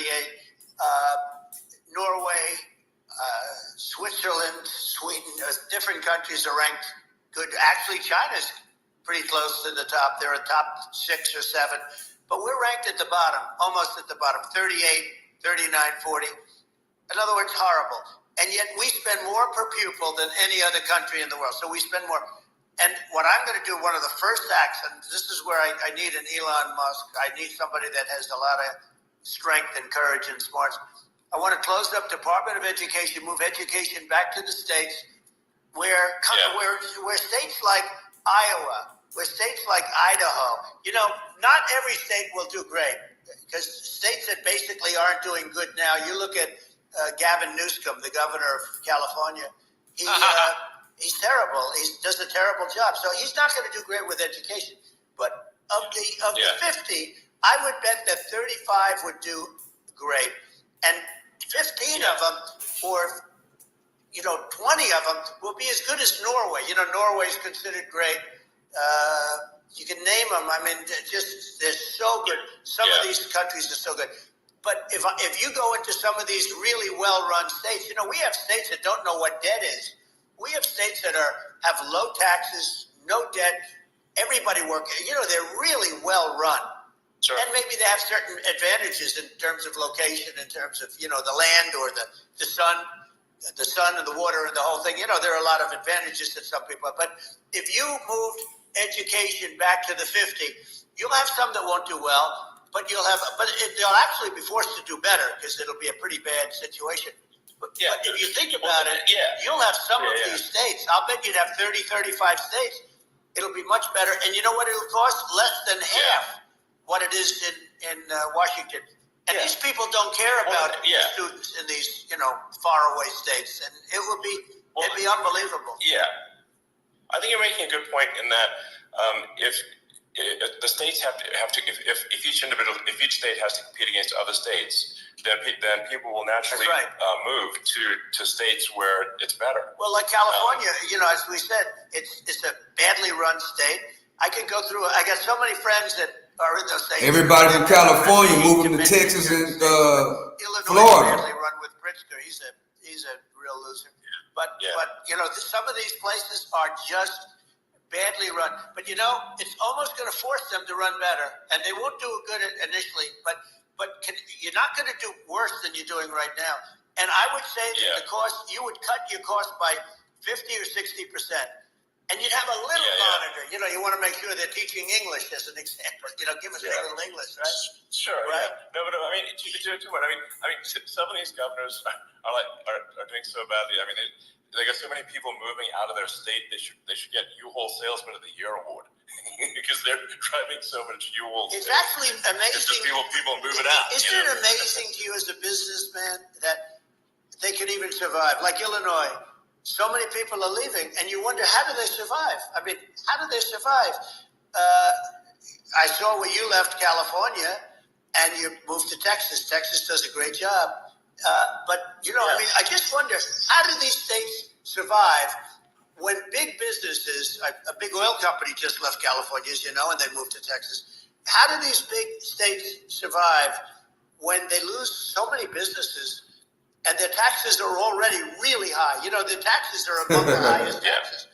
You almost wonder, how do they continue on? And in many cases, the governors don't do a good job, and they're crime-ridden places. You wonder, how do they continue to just go on? It's not a good situation. I think the only thing that's going to force some of these states to change is if they risk bankruptcy and they're not getting bailed out by the federal government. Right. Well. That's the only thing that's going to get them to change. You remember the area in California where they had that, where I guess somebody had sticky fingers and they stole a lot of money. And they went into a form of chapter. And it was very nasty for a period of time. But now it's probably the most popular place in all of California. So you know, at some point, something like that may have to happen. But the problem is you can't penalize people that loan money to the state when you have incompetent people like a Pritzker.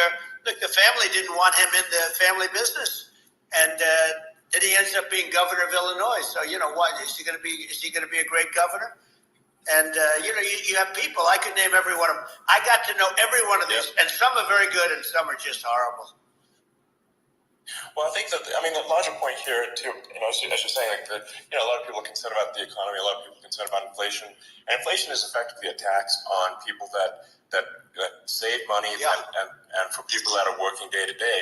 It's just a form of taxation, and if we can solve the government spending problem, we'll solve the inflation problem, which means people will have a better standard of living, and that's a really big deal. Well, the people that got hurt worst are the people that did it the way they were taught to do it all through, you know, their younger life and their young life and their whole life.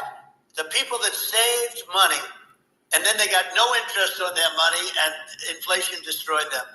And frankly, they were almost better off if they didn't do anything like that. I mean, those people have been absolutely decimated, and we're going to bring those people back and help those people. We've got to get the prices down. You know, when I look at bacon costing 4 or 5 times more than it did a few years ago, when you look at some of the food products in grocery stores, people go, they can't believe it. They used to be able to buy a whole cart, and today, you know, a lot of people just don't have the money. They go in and they can't buy anything. They look at it's sticker shock. They call it sticker shock, right? I think it really just comes, like I said, I think it just comes down to really, I guess, two things, which is that if you solve government overspending, you solve inflation, which improves the living standards of the average person, and then if you deregulate, like have sensible regulations, so because a lot of the regulations are nonsensical and cause the cost to be extreme for no reason. But unless you've got effective deregulation, like Reagan did a great job on deregulation in the 80s, but it's been 40 years since we had anyone really. I mean, during your administration, we made some progress, but I think the opportunity to make, radical progress with sensible regulation. And if Elon, those two things, those are the big deals. We set a record. We did more deregulation and more restrictions on all of the different businesses than any other president. Remember, I had the rule for everyone we put in, you have to get rid of 10 or 12. And we did radical cuts on all of that. And a lot of that's being put back by this administration. And we did radical cuts on things that weren't necessary. But we were all set. You know, we had the best economy ever maybe in the world. And then what happened is COVID came in, and we had to focus on that, and nobody knew what it was. And I always say I got good marks on economy, good marks on military. We knocked out ISIS. We did so many different things. We rebuilt. But, I never got the credit that we really deserved on what we did with COVID. We never got the credit. But had that not happened, a gift from China, from Wuhan, came in from Wuhan, the Wuhan labs, and I always said it, and it turned out to be right. But had that not happened, we were set to start reducing debt. We were going to reduce taxes further. I gave the largest tax cuts, and we were going to reduce taxes still further for middle-income people, not only businesses. But we did it for businesses because they're the ones that's why we had the great job numbers. But we were set to really start reducing debt. And, we're sitting on the biggest pile of liquid gold anywhere in the world, bigger than Saudi Arabia, bigger than Russia. And we were going to drill it. We were going to make so much money. We were going to supply Europe with oil. I had stopped the Russian pipeline, and we were going to supply them with oil and gas. We were going to make a fortune. And then the COVID came in, and we really had to divert. Then what happened is when they came in, we kept a lot of businesses alive. If I didn't do what we did, we would have had a 1929 type depression. But the problem is when Biden came in, he got trillions of dollars and just started spending it stupidly. You didn't need it anymore. We got over that bad period where everybody was dying, and it was just not a good period. Interestingly, during his administration, many more people died during his administration of COVID than during my administration, and we really got the brunt of it. But people don't realize more people died during his administration than ours. But it diverted us from doing what I wanted to do. But we had the greatest for almost 3 years. We had the great, and you know that probably better than anybody. So many of your friends said to me, the best years we've ever had in business were during the Trump years, and also said that African American, Hispanic American were so incredible. They were having the best. Asian American women, men, young people without a diploma, young people that graduated from the best colleges, from MIT, from the Wharton School, from all of the great colleges, Harvard. They were doing better, and people without a diploma were doing better, and everybody was happy. And then COVID came, and we had the problem is they spent trillions and trillions of dollars. They wasted. They shouldn't have taken any money, and we wouldn't be having inflation right now, which is killing our country. Yeah, absolutely. I mean, I should probably say something about maybe my views on climate change and oil and gas, because I think I'm probably different from what most people would assume. Because my views are actually pretty, I think, moderate in this regard, which is that I don't think we should vilify the oil and gas industry and the people that have worked very hard in those industries to provide the necessary energy to support the economy. And if we were to stop using oil and gas right now, we would all be starving, and the economy would collapse. So it's I don't think it's right to sort of vilify the oil and gas industry. The world has a certain demand for oil and gas, and it's probably better if the United States provides that than some other countries. And it would help with prosperity in the U.S. And at the same time, obviously, my view is like we do over time want to move to a sustainable energy economy, because eventually you do run out of. You run out of oil and gas. It's not there. It's not infinite. And there is some risk. I think the risk is not as high as a lot of people say it is with respect to global warming. But I think if you just keep increasing the parts per million in the atmosphere long enough, eventually it actually simply gets uncomfortable to breathe. People don't realize this. If you go past 1,000 parts per million of CO2, you start getting headaches and nausea. And so we're now in the sort of 400 range. We're adding, I think, about roughly 2 parts per million per year. So, it still gives us, so what it means is like we still have quite a bit of time. But so it's not like we don't need to rush, and we don't need to stop farmers from farming or, prevent people from having steaks or Right. basic stuff like that. Like leave the farmers alone. I agree. How crazy is that? Where I mean, you have farmers that are not allowed to farm anymore, have to get rid of their cattle, and the whole world is a little crazy. But it's largely taken its lead from us. I do say though, I've heard in terms of the fossil fuel, because even to create your electric car and create the electricity needed for the electric car, fossil fuel is what really creates that at the generating plants. And, so you sort of can't get away from it at this moment. I mean, someday you might be able to. But I do hear we have anywhere from 100 to 500 years left. Much of it hasn't even been found yet. Yeah. But there are tremendous, like ANWR. I got ANWR in Alaska approved. Ronald Reagan couldn't do it. Nobody could do it. Everybody tried. Nobody could do it. I got it approved. The first thing that Biden did was unimprove it, to get rid of it. He ended it. His secretary went in and she ended it. And what a disgrace. That's ANWR. That's bigger, or they think it could be bigger than Saudi Arabia in Alaska. Could be bigger than Saudi Arabia. But they went in and they terminated it, and I'll get it going very quickly, because not only is it big for Alaska, I mean, you talk about economic development, that for the United States, I mean, that is, they say bigger than Saudi Arabia or the same size, and pure, really good stuff. And, they ended. So I think we have, perhaps hundreds of years left. Nobody really knows. But during that time, something will come around that will be very good. Yeah. Well, I mean, my estimate would be, a little more aggressive than that, but it's not the sort of like we're all going to die in 5 years stuff. That's obviously BS. But I mean, my view is like, if you just look at sort of the parts per million that increments every year, you get sort of 2 or 3 parts per million every year of CO2. I mean, I think some of that, it's problematic if it accelerates, if you start going from 2 or 3 to say 5. And then there may be some situations where you get just a step change increase in the CO2. And I think we don't want to get too close to 1,000 ppm, because like that's actually makes it uncomfortable to breathe. Like just existing in 1,000 ppm CO2 is uncomfortable. That's like that's considered like an industrial hazard, right? Just so it's that's actually start getting headaches and stuff. So it's even without global warming, it's not comfortable to live. So you don't want to get too close to that. But I mean, I think we want to just move over, like, and if I don't know, 50 to 100 years from now, we're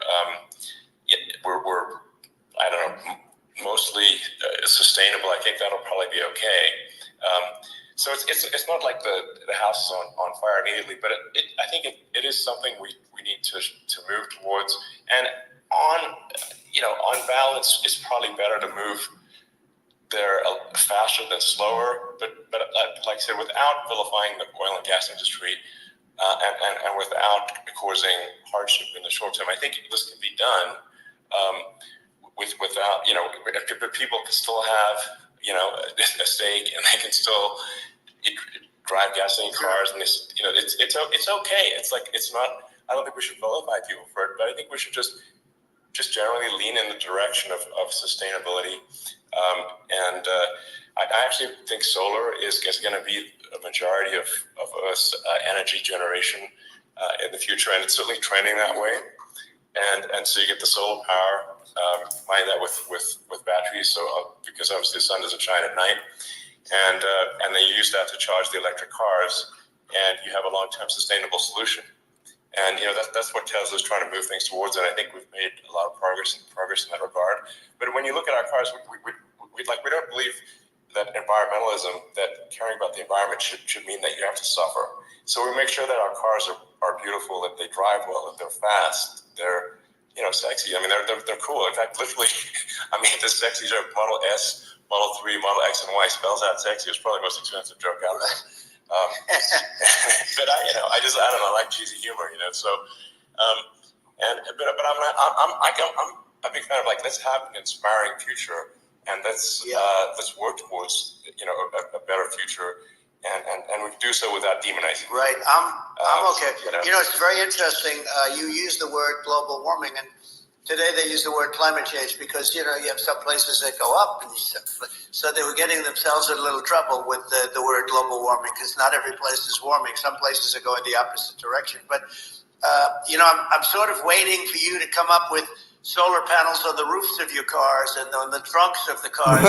It just seems like something that at some point you will come up with. I'm sure you'll be the first. But it would seem that a solar panel on the roofs, on flat surfaces, on certain surfaces. But you need them to be so much more efficient than they are today. They're like 20% efficient today. Sure. Where you have the sun. But I would think, and I have no idea because that's not my world, but I would think that this would be something that would be interesting. But the one thing that I don't understand is that people talk about global warming or they talk about climate change, but they never talk about nuclear warming. And to me, that's an immediate problem because you have, as I said, 5 countries where you have major nuclear and probably some others are getting there, and that's very dangerous. That's where you need a strong American president because you don't want to have this proliferation. But you have 5 countries and getting more. China is much less than us right now, but they're going to catch us sooner than people think. They're way lower. Russia and us are number 1, and we're sort of tied. And China is far behind, but they're developing at a level that you're not surprised to hear very fast. They'll end up catching up, maybe even surpassing. But to me, the biggest problem is not climate change. It's not.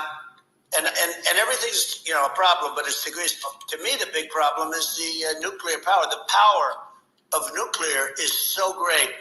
And when I talk about I'll prevent World War III, I will. But the truth is, Trump's talking about nuclear bombs. Elon's talking about nuclear energy. back and forth and shooting at each other. This is a level of destruction and power that nobody's ever seen before. Yeah, and actually, there's the bad side of nuclear, which is nuclear war, very bad side. But there's also, I think, nuclear electricity generation is underrated. You're right. And it's actually, people have this fear of nuclear electricity generation, but it's actually one of the safest forms of electricity generation. It's just a huge misunderstanding. And if you look at the injuries and deaths, caused by, say, I'm not trying to pick on coal mining, but just any kind of mining operation. And there's a certain number of injuries and deaths per year. You compare that to nuclear. Nuclear is actually way better. So it's underrated as an electricity source, and I think it's something that's worth reconsidering. But there's so much regulation that people can't get it done. So that maybe they'll have to change the name. The name is it's a rough name. There are some areas like when you see what happened in bad branding. We'll have to rebrand it. We'll have to give it a good name. We'll name it after you or something. It has a branding problem. When you see what happened, it doesn't have a branding problem. When you see what happened in Japan, where they say you won't be able to go on the land for about 3,000 years. Did you ever see that? And in Russia, where they had the problem, where they, there's a lot of bad things happened, and they have a problem. They say that in 2,000 years, people will start to occupy the land again. You realize it's pretty bad. No, that's not true. But you're right about it. It's actually not that bad. So like after Fukushima happened in Japan, people were asking me in California, are we worried about like a nuclear cloud coming from Japan? I'm like, no, that's crazy. It's not even dangerous in Fukushima. I actually flew there and ate locally grown vegetables on TV to prove it. And I donated a solar water treatment, a solar powered system for a water treatment plant. And but you haven't been feeling so well lately, and I'm worried about it. No, but I'm only kidding. It's fine. It's like Hiroshima and Nagasaki were bombed, but now they're like full cities again. So it's really not something that So it's not as scary as people think, basically. But let's see. Are there some other topics we should touch on? Like lawfare. I think we need to be concerned about what they've done to this country. Obviously. Yeah. Well, we just won the big case in Florida. This was a Biden administration did something that's never been done in this country, and that's go after their political opponent, me, with this nonsense and just nonsense. And the big case in Florida, we won, but they always pick a judge and a jury, and they use local DAs, they use the local attorney generals, like Fani, Fani, spelled Fani, Fani, and it's all a big hoax, and it's all run from there. Like in Manhattan, one of the top people from the Justice Department went in, ran Manhattan, ran the state. The Letitia James deal was run by a person from the Department of Justice, Biden. They've never done this before, and they set up a very bad precedent. It's called lawfare, warfare. It's a terrible thing, and never happened in our country. It does happen in banana republics and third world countries, but it's never happened. And the incredible thing is it actually drove my numbers up because people see, fortunately I have a platform like you, or, in all fairness, like a conversation like this, where I can talk about it and people understand. I mean, you fight for election integrity and you end up getting indicted because you're fighting for election integrity. And when the day comes that you can't fight for election integrity, you don't have a country anymore. So what happens is they went after their political opponent, me. Now Biden's, close to vegetable stage, in my opinion. Okay, I looked at him today on the beach and I said, why would anybody allow him? The guy could barely walk. Why would anybody allow him? Does he have a political advisor that thinks this looks good? He thinks this looks good because it looks so bad, and it's ridiculous. I mean, and he's been doing that for a long time. He can't lift the chair. The chair weighs about 3 ounces. It's meant for children and old people to lift, and he can't lift it. The whole thing is crazy. Well, he's clearly like we just don't have a president. Right? You don't have a president, and she's going to be worse than him because she is a San Francisco liberal who destroyed San Francisco, and then as Attorney General, she destroyed California. You talk about location, and we're talking about the sun and the water and all. There's nothing better than California. She has destroyed that. She was the original DA. She was the original in San Francisco. She was the original Attorney General in California. What she has done to California is, well, you know better than I do. You just left California for a lot of those reasons. And what she's done with crime, with cashless bail, where you kill somebody. I mean, we have states now you kill somebody and they let you out right away. I mean, you don't have to even put up, and then they never find the people unless they kill again, and then they let them out again. Our country is becoming a very dangerous place, and she is a radical left San Francisco liberal, and now she's trying to protect. Now she's looking like she wants to be more Trump than Trump, if that's possible. I don't think it's possible, but she wants to be more Trump than Trump. Yeah. I want a wall. I think that's. She wants to release all the prisoners that are in detention, and some of these guys are really bad. Right. That just came out today. She doesn't want to build the wall, even though the walls work. Walls and wheels. In your business, everything you do is obsolete. Almost, well, not the tunnels, but everything is obsolete. Even your rocket ships, they're like a month later, they're obsolete. You find a better way to. The only thing that's not obsolete is a wall and a wheel. And the wall, I built hundreds of miles of wall, and that's why we had such good numbers. I was going to add 200 miles. We bought it. We could have flipped it up in 3 weeks, and they sold it for 5 cents on the dollar. That meant, I said, wow, that means that they actually do want to have open borders. She wants to have open borders, and now she's going like she's tough on the border. It's such a lie. Yeah, this is simply not true. This is simply not true. And everybody knows it's simply not true. It's a disgrace that she can say it. No, I mean, obviously, what's happening sort of overnight is they're rewriting history and making Kamala sound like a moderate when in fact she is far left, like far left. Worse than Bernie Sanders. She is considered more liberal by far than Bernie Sanders. She's a radical left lunatic, and if she's going to be our president, hundreds or maybe thousands of rockets. Their Iron Dome, as they call it, as we all call it, but their shield that they built, that can be swamped. We'll use the term that's appropriate, swamped. But they swamp it by shooting enough missiles. You know this better than anybody. By shooting enough missiles, they can't defend themselves. They just obliterate the whole place. And that's what some people think they're looking to do. And we have no leadership. There's no respect for the United States of America with these people.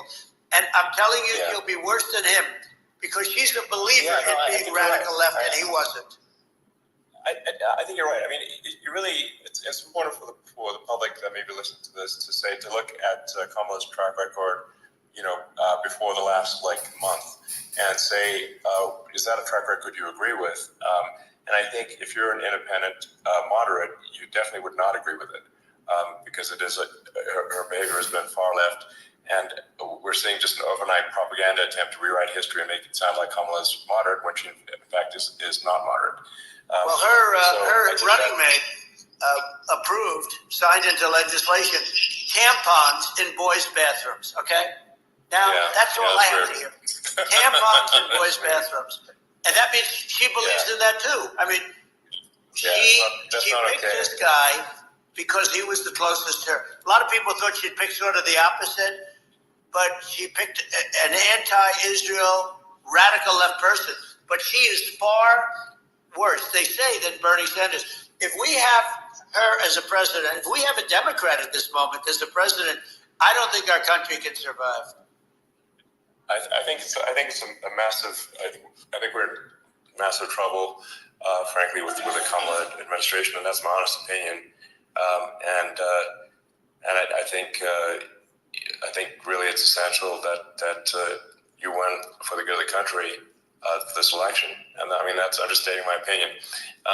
Now, you may have seen this, but I got a letter from the EU Commission, saying, to not have disinformation on during this discussion that we're having,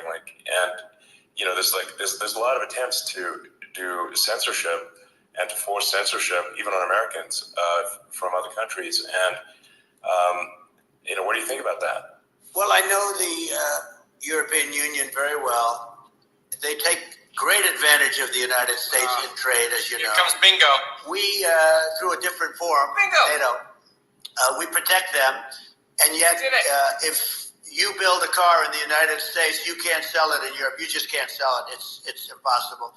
The same thing with our farmers. Our farmers find it very difficult to do business. We have a deficit with them of $250 billion, which people don't know. It sounds so nice, the European Union, but let me tell you, they're not as tough as China, but they're bad, and I let them know it. And that's probably why they notified you. No, they don't treat our country well. We defend them, with Ukraine. So we're in for $250 billion, and they're in for about $71 billion, and they have the same size. If you add up the European nations, that in terms of an economy, it's about the same size when you say as us. And they're and they're in much greater risk.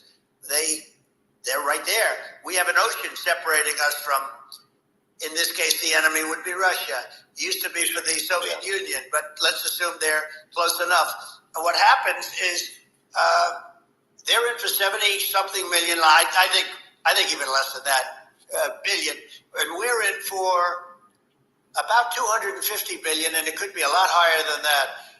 And I say, why aren't you going to equalize? Why aren't they paying what we're paying?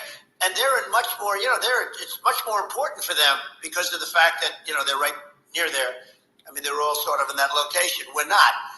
But they should, and I did it with NATO. There were only 7 countries that were paid up in NATO out of 28 at the time. And the United States the United States was subsidizing NATO, tremendously subsidizing NATO. And I said, I went in and I said, you got to pay up. If you don't pay up, we're not going to defend you any longer. I took a lot of heat. But you know what happened? Billions and billions of dollars came flowing in. And I think a lot of the public isn't aware of the fact that the United States pays a disproportionate share of the NATO expenses. And then we get taken advantage of on trade. So think about it. Well, I mean, the point of NATO is defending Europe, and it's it's like, then okay, well, why is the United States paying disproportionately more to defend Europe than Europe? That doesn't make sense. That's unfair, and that is an appropriate thing to address. Well, when you talk about cost cutting and savings and everything else, I mean, honestly, Look, there's nobody that feels worse about the Ukraine situation than I do, because I know it would have never happened. I know Zelensky.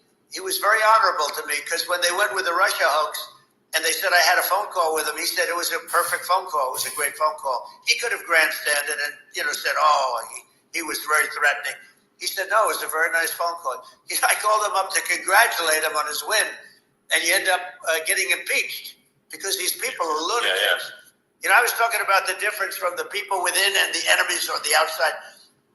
In many cases, the people from within are more dangerous for our country than the Russians and the Chinas. If you have a smart president, you're not going to have a problem with them. You're going to do things. Yeah. Now, they've taken advantage of us absolutely. incredibly, but you're going to do things with the right person. Yeah, well, I think it's obvious that you're a believer and an advocate of free speech, because during your first term as president, you were attacked relentlessly every day, often very unfairly with false attacks, and you didn't try to shut down the media. You didn't try to inhibit their freedom of speech, and I think that says a lot. Well, the good thing is that you and I have, and some people, very few, we can get the word out. Although sometimes it's hard because they don't want to print it. Like we're having a great conversation right now. Kamala wouldn't have this conversation. She can't, because she's not smart. She's not a smart person, by the way. She can't have this conversation. And Biden, we don't even have to talk about it. I mean, he couldn't have this conversation. He would have given up on the first half of a question. He would have walked out. He would have said, where am I? Where am I going? So anyway, but no, he wouldn't have this. That's true. Not a lot of people would have this conversation, but we cover a lot of territory. But the beauty is that we can have a conversation, and I'm able to get it out because I get treated unfairly. This is a really big point. You can actually have a conversation with you. Yeah, it's nice, isn't it? And you can't have a conversation with Biden or Kamala. It's it's not possible. So this is like talking to an NPC. No. So it's just impossible. Well, but think of it. We need a man or person who's unbelievably sharp in order to stop all the nuclear danger and all the dangers that I'm talking about. And I got along with all these. I got along with Kim Jong-un. We had dinner. We had everything. And he really liked me, and I got along with him really well. By the way, he's the absolute boss over there. A lot of people said, do you think you know? That's for sure. Let me tell you, I saw things that you don't want to know about. He is the boss. But we had a good relationship, and he doesn't like Biden. He considers him a stupid man, he said. He's a stupid man. Well, at least he speaks his mind. But, in this country, you're not sort of allowed to say it, but I guess you are. You should be allowed to say it. Yeah. That's true. But we need smart people, and we need people that have an ability to lead. And she doesn't have that ability. Can you imagine? Now, Chairman Xi very well. Can you imagine her and him negotiating or even standing together? It is, the whole concept is ridiculous. She is terrible. She's terrible. But she's getting a free ride. I saw a picture of her on Time Magazine today. She looks like the most beautiful actress ever to live. It was a drawing. And actually, she looked very much like our great First Lady, Melania. She didn't look like Camilla. That's right. But of course, she's a beautiful woman, so we'll leave it at that, right? Yeah, well, maybe I think part of what people in America want to feel excited and inspired about the future. They want to feel like the future is going to be better than the past, and that America is going to do things that are greater than we've done in the past, reach new heights that make you proud to be an American and excited about the future. They want the American dream back. They want the American dream back. More important than anything else, it's like you don't have that today because the people, they've been just sucked. They see incompetent people running our. The Biden thing is very interesting. People just found him to be incompetent, and when I debated him, Kamala Harris's team just sent out an email saying the richest person in the world is a lackey for Team MAGA. They were asking for donations in that email. Grand projects that we could do. I mean, I think we could build a base on the moon. We could send American astronauts to Mars. We could build high-speed connections that are more advanced than anything else in the world between our cities, so people have fast transport. It's possible to solve traffic with tunnels. We were we already made great progress in Vegas doing that, and and just do things that are exciting and inspiring and make the future feel like it's better than the past. Well, I saw what you did in Vegas, and I'll tell you, it was amazing. I got to see. I took a big glimpse at it, and it's incredible. It's incredible, and you could do that all over. You could do that all over. It's deep. Yeah. You don't even need much structure. Assuming you're in the right area. No, it's straightforward. It's amazing. So I think we could do some things that like China's got incredible high-speed rail between its cities, but I think it's actually possible with tunnels if with deregulation, with an ability to actually, where it's like legal to actually do the tunnels, then you can have high-speed tunnels that are actually better than anything else in the world for high-speed transport between cities, and that would be something that Americans can say, wow, okay, we've got something that's cooler than anyone else in the world. That's the kind of thing that makes you proud to be an American. And much safer than surface trains, where there is a danger there, with crazy people. Yeah. It's much safer, much better. And it's sad because I've seen some of the greatest trains. I find it fascinating. And I've seen the systems and how they work, and the bullet trains, they call them, I guess. And they go unbelievably fast, unbelievably comfortable, with no problems. And we don't have anything like that in this country, not even close. And it doesn't make sense that we don't. Doesn't make sense. Yeah, and I think also there's, I'm kind of hopping on the excess regulation, but I think something that I think people can generally understand is that what happens with laws and regulations is that there's more and more of them every year, and unless there's a process to clean them up, eventually everything becomes illegal, and that actually it slows down the development of new technologies. I mean, if you take this sort of I think there's room for some reform at the FDA for improving the speed with which we approve drugs that could help save lives and improve people's lives. I worked very hard on that. We got that down to the lowest number ever, and we got therapeutics approved in the FDA that people can't even believe the speed. But I took them on. I don't think they like me too much, but I got things approved in the FDA at numbers that they wouldn't believe. And it's a very bureaucratic group. Actually, it's a fine group of people in many cases. I got to know a lot of them, but I was pushing them really hard for Regeneron, for so many different things that were really pretty amazing. But the FDA takes too long. It's 12 years to get a product approved. I got it down to 4, and I got some things done very quickly. But it's really something that is going to have to be worked on because it takes too long. Just takes too long. Yeah, it just takes too long, and you end up in the same with the approval, but it just it takes years instead of something that I think could potentially take months, and that improves people's lives. I think I just wanted to hop on this point. Is a picture of what Trump looks like on his call for reducing rules and regulations, because otherwise they just keep moving up every year to get like hardening of the arteries, and eventually everything's illegal or takes forever, and then we just ossify as a society. We can't make any progress, and it's a really big deal. Elon, getting back to the FDA for 1 second, I got something done called Right to Try. This is where you can go in, and if you're terminally ill, you can use a space-age, medicine or whatever it may be. We have the best doctors, the best labs in the world. We really do. But people would go to other countries because you couldn't use the product, even if they thought it worked, because it's going through the FDA. I got it approved where you can. You basically look. Nobody wanted. The doctors didn't want it because of the liability. The country didn't want it. Our country, because they didn't want to get sued. These are people terminally ill. The insurance companies didn't want it, and the pharmaceutical companies. Nobody wanted it. I got everybody into a room, and we came up with an agreement that you won't get sued. And also, they didn't want it on their record. If somebody's terminally ill and they die after taking a drug, they didn't want that on their record. So we set a separate list. If somebody was, so it wouldn't count as a negative. Okay. And as you know, we got it done. We have saved Right to Try. They've been trying to get this done for 58 years, and it sounds simple, but it wasn't, because of, the insurance companies, nobody wanted it, but we got it done. Sure. Somebody signs, you sign a document that you're not going to sue the insurance companies, the country. You're not going to sue anybody. And we got it done, and we're saving tens of thousands of lives. Right to try. Hopefully, you never need it, but if you do, you don't have to travel to Asia. You know, people, if they had money, they go to Asia, they go to Europe. If they don't have money, they go home and die. That's what happened. They go home and die.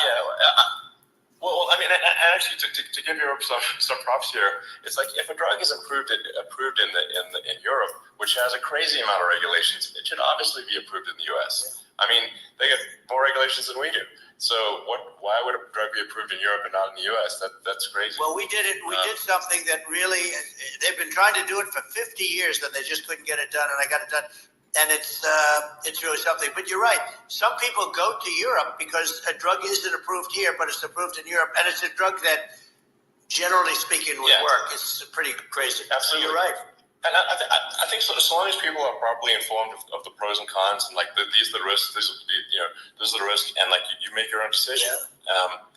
That makes sense. Well, I think just and sort of closing up. And by the way, I'm looking at the numbers. You got a lot of people listening. I hope you don't get nervous because you got a lot of people listening to you right now, like 60 million or something. What is that number? It's crazy. It's amazing how you can see that right away. How many? What is the number? Wow. What is it? Well, wow. I think it's that's bigger than you said. You said 25, and you're much more than double that number, 25 million. I think you're going to be 60 or 70, and I guess over a period of time. Hey, I congratulate you. Do I get paid for this or not? Well, I think actually in terms of the number of people that will hear this conversation over the next few days to weeks, it's going to be hundreds. That's what they say. Yeah, that's good. Well, look, it's an honor. I just asked this: are you better off now, or were you better off when I was president? Nobody's better off now. People, we put out polls on that, and nobody's better off now. Inflation is answer the question. And they also feel very unsafe. You look at what's going on with a lot of different things. You look at the riots we had at the colleges over. I mean, it's ridiculous. Yeah, Elon Musk a direct question. And now they really feel unsafe because you have a new form of crime. It's called migrant crime. I call it Biden migrant crime. Maybe I'll call it Kamala migrant crime. But I mean, with all these things, I always try to get to the ground truth by just asking people. And my mom lives in New York, and I was like, Mom, have any of your friends been attacked or assaulted? And she said, yeah, 3 of her friends in 3 separate incidents were assaulted just in recent months, just walking around the streets of New York. And I said, well, what happened to the people that assaulted them? Oh, nothing. They got away. They just know they always get away. Nothing's gonna. And they don't even bother reporting it because they know that they're not gonna. People are not gonna get prosecuted. They just let violent criminals out in New York. The only one that gets prosecuted is Donald Trump. They prosecute Trump. Yeah, I mean it's just obviously messed up. Oh, it's terrible. If violent criminals are being getting off scot-free, and meanwhile New York spending massive resources prosecuting you, and it's like what's this? And I think the sort of sensible public looks at this and says, well, what the heck's going on here? This is obviously abuse of the legal system. The legal system is supposed to be protecting the public from violent criminals, and it should be obviously allowing the public to make their own decision about who should be president, as opposed to some legal case. Once they start this precedent, because this can go on with the next one. I mean, this is a very bad precedent what they're doing. In terms of, going after their political opponent. And that's all it is. It's going after their political opponent. And then you get a judge who's, a strong Democrat. And I'm being nice when I say that. In many cases, crooked as hell. But you get a judge and you go into an area where a Republican gets 3 or 4% of the vote. And, you'll have a jury pool with people that hate Republicans or hate. It could also be the other way, though, because it could start the other way in areas where they hate Democrats. And you get into a Pandora's box. It's a very dangerous thing for this country, and a very dangerous thing even for the state. New York City is losing. New York City and state lose a lot of business over what they did to me, because these people say, we don't want that to happen to us. It's no justice system. You have an unfair system of justice, and it's costing New York State a tremendous amount of money. People are leaving and companies are leaving, and they won't come back. So, all of that stuff is important. But the economy now is the big thing, and we can turn that economy up so fast, and people are going to be back again. We're going to get rid of inflation. I think there's a lot of opportunity. Right, absolutely. So, and I just want I to think, congratulate you. You've done an amazing job. You have definitely got a fertile mind. We can talk. You and I can talk about rockets. Well, it's kind of you to say thank you. Tunnels. We can talk about tunnels and rockets and electric cars. So many things. And now you're into the AI, and that's going to be another beauty, I'll say. So it's an amazing thing you've done, Elon. It's an amazing thing, and I congratulate you. I mean, thank you. Well, I mean, I just say here, here's to an exciting, inspiring future that people can look forward to and be optimistic and excited about what happens next. And that's the kind of future that I think you will bring as president, and that's why I endorse you. Well, I appreciate that. That endorsement meant a lot to me. Not all endorsements mean that much, to be honest. Your endorsement meant a lot. And, we have a phrase, make America great again. It's pretty simple, but it really says that we want to make... I'm going to do a full summary in just a moment. We can do it now, but if we were going to suffer another 4 years like we suffered for the last 4 years, I'm not sure the country can ever come back. That's how bad it is. It's so bad. We have to do a lot. I think that's a very real risk. It's a big risk. It's a very real risk. Yeah. And it's, I'd just like to note to people listening, like, I've not been very political before, and if you look at my record, I've actually been, I'm not like, so they try to paint me as like a far right guy, which is absurd because I'm like making electric vehicles and solar and batteries, helping with the environment, and I actually I supported Obama. I stood in line for 6 hours to shake Obama's hand when he was running for president, and. So it's not like I'm like some sort of dyed-in-the-wool long-term Republican. I call myself, historically a moderate Democrat, but now I feel like we're really at a critical juncture for the country, I think a lot of people thought, the Biden administration would be a moderate administration, but it's not, and obviously we were just going to see an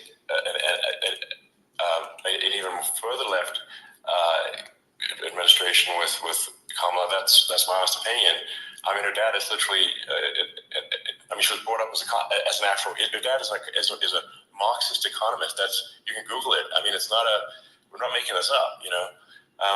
That's how she was brought up. So, we want to have a future that is prosperous, and I think we're just at this critical juncture, and I think this is a case of. America is going to at a fork in the road, and and I think it will take the path like you are the path to prosperity, and I think Kamala is the opposite. Then that's my opinion. I'm gonna get attacked like crazy. I've also experienced quite a bit of lawfare myself, but I'm just trying to tell people my honest opinion, and I haven't been really active in politics before. And I'm just trying to point out that my track record historically has been moderate, if not moderate, slightly left. And so this is to people out there who are in the moderate camp to say, I think you should support Donald Trump for president. And I think it's actually a very important junction in the road, and we're in deep trouble if it goes the other way. Well, I want to thank you. Whoa. I actually always did think of you as somewhat left. I must say that. So it's big. an honor to have your endorsement. I know how strong you feel about it. But it's when official. you think of her, San Francisco, 15 years ago, had a great Elon Musk she said it's the greatest city in America. Endorsed Donald And Trump. now it's almost not livable there. And California likewise. And she was involved in the destruction of San Francisco and the destruction of California. And she will be involved in the destruction of our country if people are so unwise as to elect her. And I hope that doesn't happen. And I hope the elections are going to be run honestly. And This was a high-level business conversation. We're going to do things that, and we Great can do it conversation really to quickly. And be a we fly have to on the get rid of wall. The criminals that have been, High-level by business other countries. conversation. They laugh at us. They think we're stupid. With politics in there, but they had some spurts in there where they was having a high-level business Economist verified by conversation. that her dad was indeed a Marxist economist, unabashedly too. Yeah, I mean, if I could summarize it, Mastermind, yeah. these are This issues is that a high-level we want to mastermind America, that we was able to listen which is to. that we want Take safe notes. cities, we want secure borders. You know, great we conversation want between sensible two government great spending. businessmen. We want to restore both the perception and reality of respect in the judicial system. You know, stop the lawfare, and I think that's like. And how are those even right-wing positions? I think those are that's just common sense, and that's. I mean, would you agree with that? 100%. I don't understand, you know, the whole, they call it progressive. They don't like the word liberal anymore, but call it liberal or progressive. I don't understand how somebody could say that it's okay for them to empty prisons into our country. And again, I told you, their crime rates all over the world are going way down, which makes sense. In fact, the next time what we'll do is if something happens with this election, which would be a horror show, we'll meet the next time in Venezuela because it'll be a far safer place to meet than our country, okay? So we'll go, you and I will go and we'll have a meeting and dinner in Venezuela because that's what's happening. Their crime rate's coming down and our crime rate's going through the roof, and it's so simple. And you haven't seen anything yet because these people have come into our country and they're just getting acclimated. And they don't know about being politically correct law enforcement or lack of law enforcement. And our police, I have to just end with this, we have great police, we have great law enforcement, but they're not allowed to do their job. They have to be able to do their job without being destroyed. Well, absolutely, and it's obviously demoralizing if you're a police officer risking your life to arrest violent criminals who could kill you and do kill you sometimes, and then you arrest the violent criminal, and then the DA doesn't prosecute and they have to let the guy out. Well, then, like, why should a police officer risk their life to arrest a violent felon? Well, even worse, Elon, nothing's going to happen. Even worse, they prosecute the police officer. They go after it and they prosecute the police officer and they take away his pension. They take away his job. He loses his family. He loses his house. Well, I thought it was very telling, like incredibly telling, that when that was that case where sort of a gang of thugs beat up police officers. I think it was in Times Square in New York, and then nothing happened to those guys. They were let out, zero bail, and I think much of them were given free tickets to California. Well, what is that?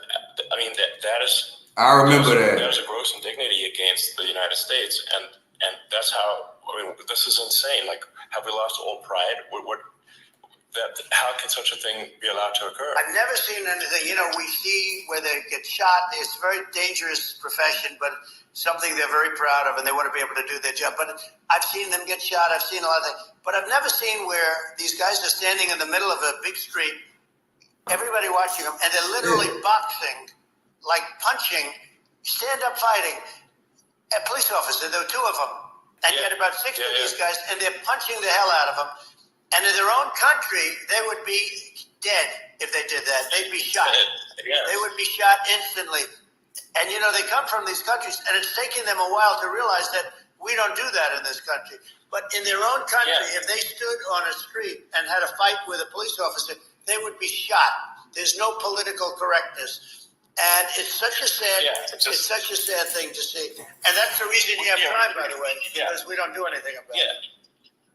Yeah, we just cannot have a situation where our police officers are beaten up on camera by a gang of illegal immigrants, and then nothing happens to the guys that beat up the cops. I mean, and they're let out. This is unacceptable. Well, we're going to change it, and we're going to get them out of the country. When I first got involved, they said you couldn't get them back to these countries. You couldn't take them back. In the case of Guatemala, Honduras, El Salvador, some others, you couldn't get them back. And I said, really? Oh, you can't get them back? Because under Obama, he couldn't get them back. They'd fly them in, and they'd put planes on the runways in these countries so you couldn't land the plane. They'd bring them back. And the generals told me, sir, we can't bring them back. The countries won't accept MS-13 gang members. They won't accept them. And I said, really, how much do we pay these various countries in terms of economic aid, which is also somewhat ridiculous? And the answer was $750 million. I said, good. Tell them they're in default. they're delinquent. We're not paying them anymore because they won't accept Yeah, it. And you know what happened? They all called me, every one of them. They said, we would be honored to take them back, sir. We would be honored. It was so easy. But it's one of those things. And we got them back. We took in so many. You know, the MS-13 is probably the worst gangs in the world. They're the most vicious, violent. We took them out of here by the thousands and got them out of here. And their countries took them back. And because I said, you're not getting any more economic aid. And once I said that, they were nice. They wouldn't take them back for Obama. They wouldn't take them back for anybody. And now we have a problem because we have this guy, and they don't take him back anymore with Biden because they don't respect him. Yeah. And so it's just gotta be done. We just can't have whether they're citizens or not citizens. We can't have, because they won't prosecute citizens either, not just illegals. So you can't have repeat violent offenders that are not that don't get incarcerated. That's right. Because they will obviously, by definition, continue to hurt people. And I think where part of this comes from is that there's I do sort of consider myself liberal in some ways. I mean, it's just that you want to have empathy for people. Obviously, you want to have empathy for people. I totally agree with that. You want to have empathy, but you also have to have empathy for the victims of the criminals. And if you just have empathy for the criminals, it's actually shallow empathy. It's not real. You're not thinking. You have one layer deep empathy. You got to say, like, what if you don't incarcerate this person? Who are they going to hurt? They might kill someone. They might rape someone. If you don't incarcerate them, you have to have empathy for the victims. And there's a lack of empathy for the victims of the criminals, and too much empathy for the criminals. It doesn't make sense. That's why you want to have deep empathy for society as a whole, not shallow empathy for criminals. Right. And we have to give our police officers the dignity and the respect that they deserve. And we have to let them do their job. They can do a great job, but we have to let them do their job. And if we don't do that, it's going to all disappear. There's never been a society like this where you're allowed to do anything you want and nothing happens. And I'm talking about violent crime. And it's going to get more violent because these are really, really violent people. And we're going to get them out of our country, and we're going to get them back to because they were sent here by the presidents and by the various people that run those countries. And I know every one of those guys. And they're smart people, and they're streetwise people. And they really think that the USA is stupid. They think we're run by stupid people, and they happen to be right. But when I was there, we had no problem. We got them out. We took out thousands of MS-13 gang members. We brought them back. And now, again, it's the same old story. We don't do it. And they actually gave them a big increase in aid. They raised it up to billions of dollars, and they get nothing for it. So, I hope everybody's going to vote for Trump, and we're going to get this country straight. Yeah. And I didn't need this. I didn't need this. I had a very nice life. I didn't need to go through court systems that go through all the other stuff and run at the same time. I have to run. I have to go through fake trials with, in some cases, corrupt judges, totally corrupt judges. I didn't need it. I had a nice life. I have great locations. I have beautiful oceans that I have places. But I felt it was important. And if I had to do it over again, you probably think I'm crazy for doing it, actually. But if I had to do it over again, I would have done it over again, because this is so much more important than me or my life. We're going to save this country. This country is going down. And these people are bad people that we're running against, and they're liars. They make statements. They do things that are so bad. They say they're going to make a strong border. They say they've been great on the border, and they've been the worst in history. They say they're going to stop crime. The facts speak for themselves. It's so incredible. It speaks for themselves. Like, it's got to the point where people just don't even bother reporting crime in a lot of cities because they know nothing's going to happen. That's what I hear anecdotally from people all the time. It's just, my values, I'm just saying to people out there, like the things I think are important for the future is, like, we've got to have safe cities, we've got to have secure borders, we've got to have sensible spending, and we've got to have deregulation, and so we can have a prosperous future. And then we want to have some exciting, sort of moonshot projects that people can get fired up about. And that's the future I'm looking for. And I'm pro-environment, but I'm not against. I'm not like I don't think we should vilify the oil and gas industry because they're keeping civilization going right now. And but I do think we want to move at a reasonable speed towards a sustainable energy economy. Those are my values, and I think and so I mean that's why I'm supporting you for president. Well, I appreciate it. We're going to give incentive to companies to come into our country, not to leave our country. We're going to be giving tremendous incentives. We want companies to build here, not to build in other locations, and we want to create jobs. And again, it's about the American dream. You don't hear about the American dream anymore, Elon. You're the American dream in the truest sense, but you don't hear about the American dream anymore, and you're going to hear about it. People, they need that incentive to go out and do it. And they're going to love their lives. I mean, they're going to look forward to getting up in the morning and going to a job that they love, not a job that they can't stand, or not any job at all where they have no money, where they literally have no money. And then they end up with violence and lots of other problems. No, we're going to do some great things. And I learned a lot in the first. We had a great economy and all of that. We rebuilt the military. We did so much, but I also learned the best people. I learned the good people, the smart people, the dumb people, the people that can do things. The people, you learn. When I first came in, I tell people I was in Washington D.C. only 17 times, according to the fake news media. I was in 17 times. I never stayed over. And you don't know people. You rely on other people to give you names, and then you realize the people you relied on weren't so good. Now, we had great people, but we also had some where I wouldn't have, used them had I known. Now I know everybody, and I think we're going to really turn things around fast. We have no choice, otherwise we're not going to have a country. And I really appreciate this. It's been a lot of fun being with you. You're an amazing guy. You've done an incredible job and a great inspiration to people. A great inspiration, and I hope you keep going and just continue to do well. And we're going to have a big election coming up, and I think November 5th will be the most important day in the history of our country. I think that election will be the most important election, and I think it'll end up being maybe the most important day in the history of our country, because if we don't win, I just feel so sorry for everybody. No, I think we're at a full road of destiny of civilization, and I think we need to take the right path, and I think you're the right path. So I think that's what it comes down to. Thank you very much, Elon. It's a great honor, and we'll do it again sometime. And it's been really fun, and I hope you got a lot of viewers. I hear you got a lot, but I hope you got I know you got a lot of them. So I appreciate it. I'll see you soon. All right, sounds good. Thank you. Thank you, Elon. Thank you very much. Bye. Wow, what a great conversation.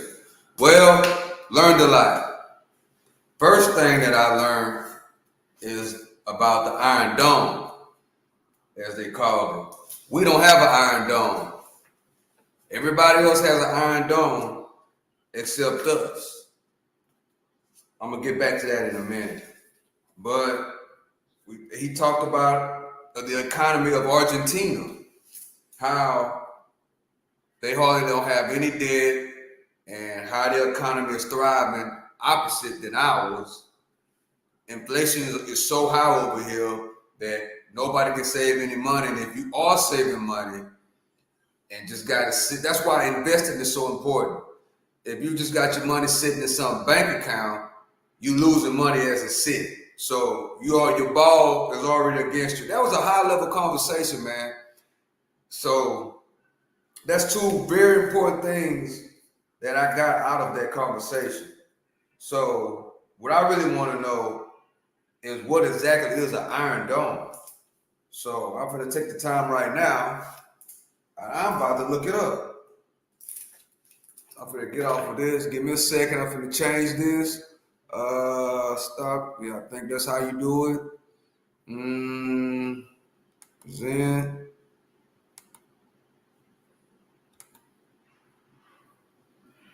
Okay.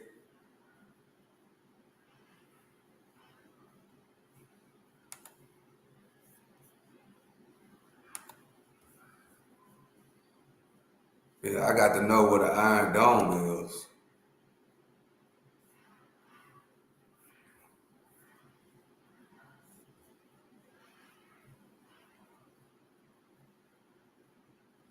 Yeah, I do. I gotta know what an Iron Dome is.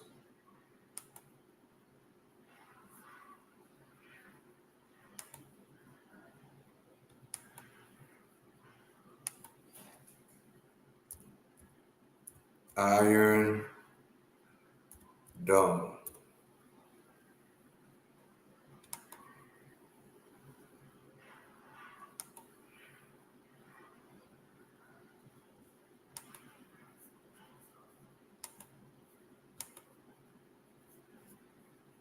Sure. Iron Dome is an Israeli mobile all-weather air defense system developed by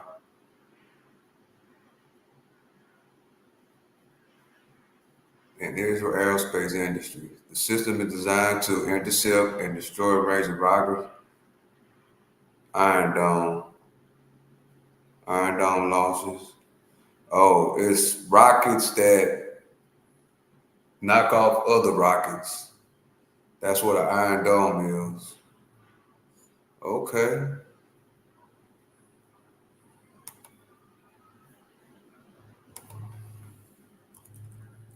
So Israel and all these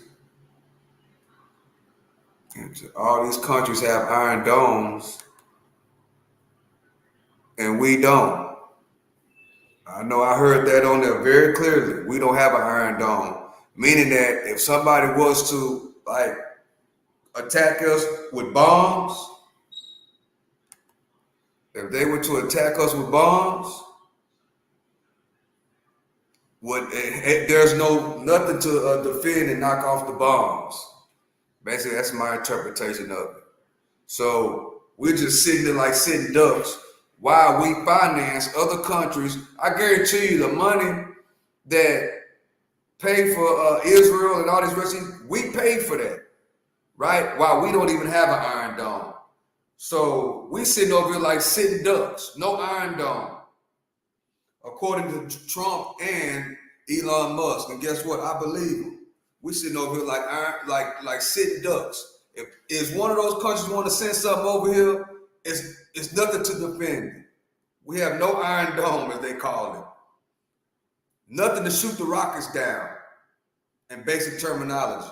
That's what an Iron Dome is. An Iron Dome is rockets that knock down other rockets. So that's my interpretation of that.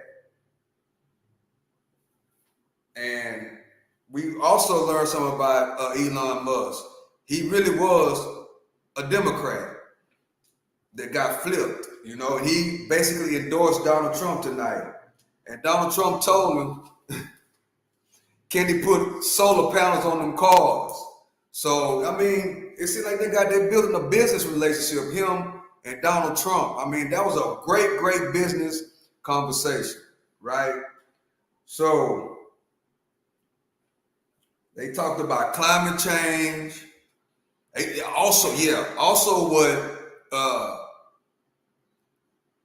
Elon Musk was saying, he was saying that if America, well, we as collectively, if we don't fight,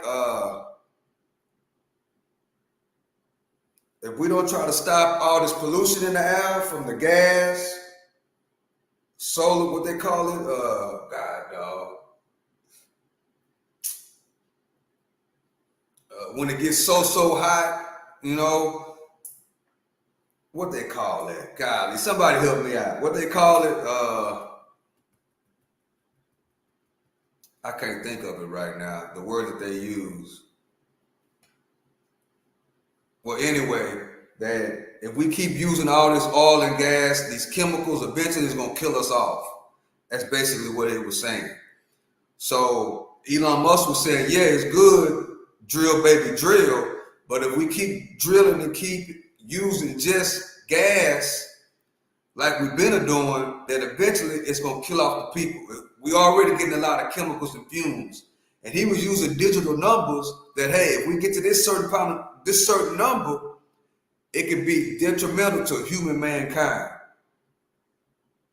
So that's why he was saying that. Now, I always thought that Elon Musk was against oil and gas because of the electric cars, but he was saying that no, that's not his stance. His stance is that to save the world, that we need to put in electrical and solar to try to offset this gas and oil, because the more the world grows and the more people have kids, that we like to use more gas and oil, and eventually that's going to kill us off. That's what Elon Musk was saying. That's what I got from that particular conversation. But it's 100% sure that Elon Musk, that 45 million a month endorsement, that's a done deal. He said that inside of this interview, that $45 million endorsement, that's a done deal. That was a great business conversation, man. I mean, you have to hear a little bit of political and all this and that, but if you really just listen to the meat and potatoes of that conversation, that was a business. That's how they talk in those business rooms. That was a high-level conversation, you know, so that was a long live, great conversation. Thank y'all for kicking it with me. You know, I learned something. I learned what the Iron Dome was. And I also learned that we don't have an Iron Dome. So we just sitting there like sitting ducks while we pay for Israel and all these other countries. They have Iron Domes and we don't. So we basically with our back against the wall. Just pray to God that, you know, nobody, you know, try to strike us with no weapon or nothing. We don't have an Iron Dome. We're not protected. Okay, so with that being said, I'm going to end this. You know, thank y'all for joining me. You know, this is the Stock Sniper. I'm out.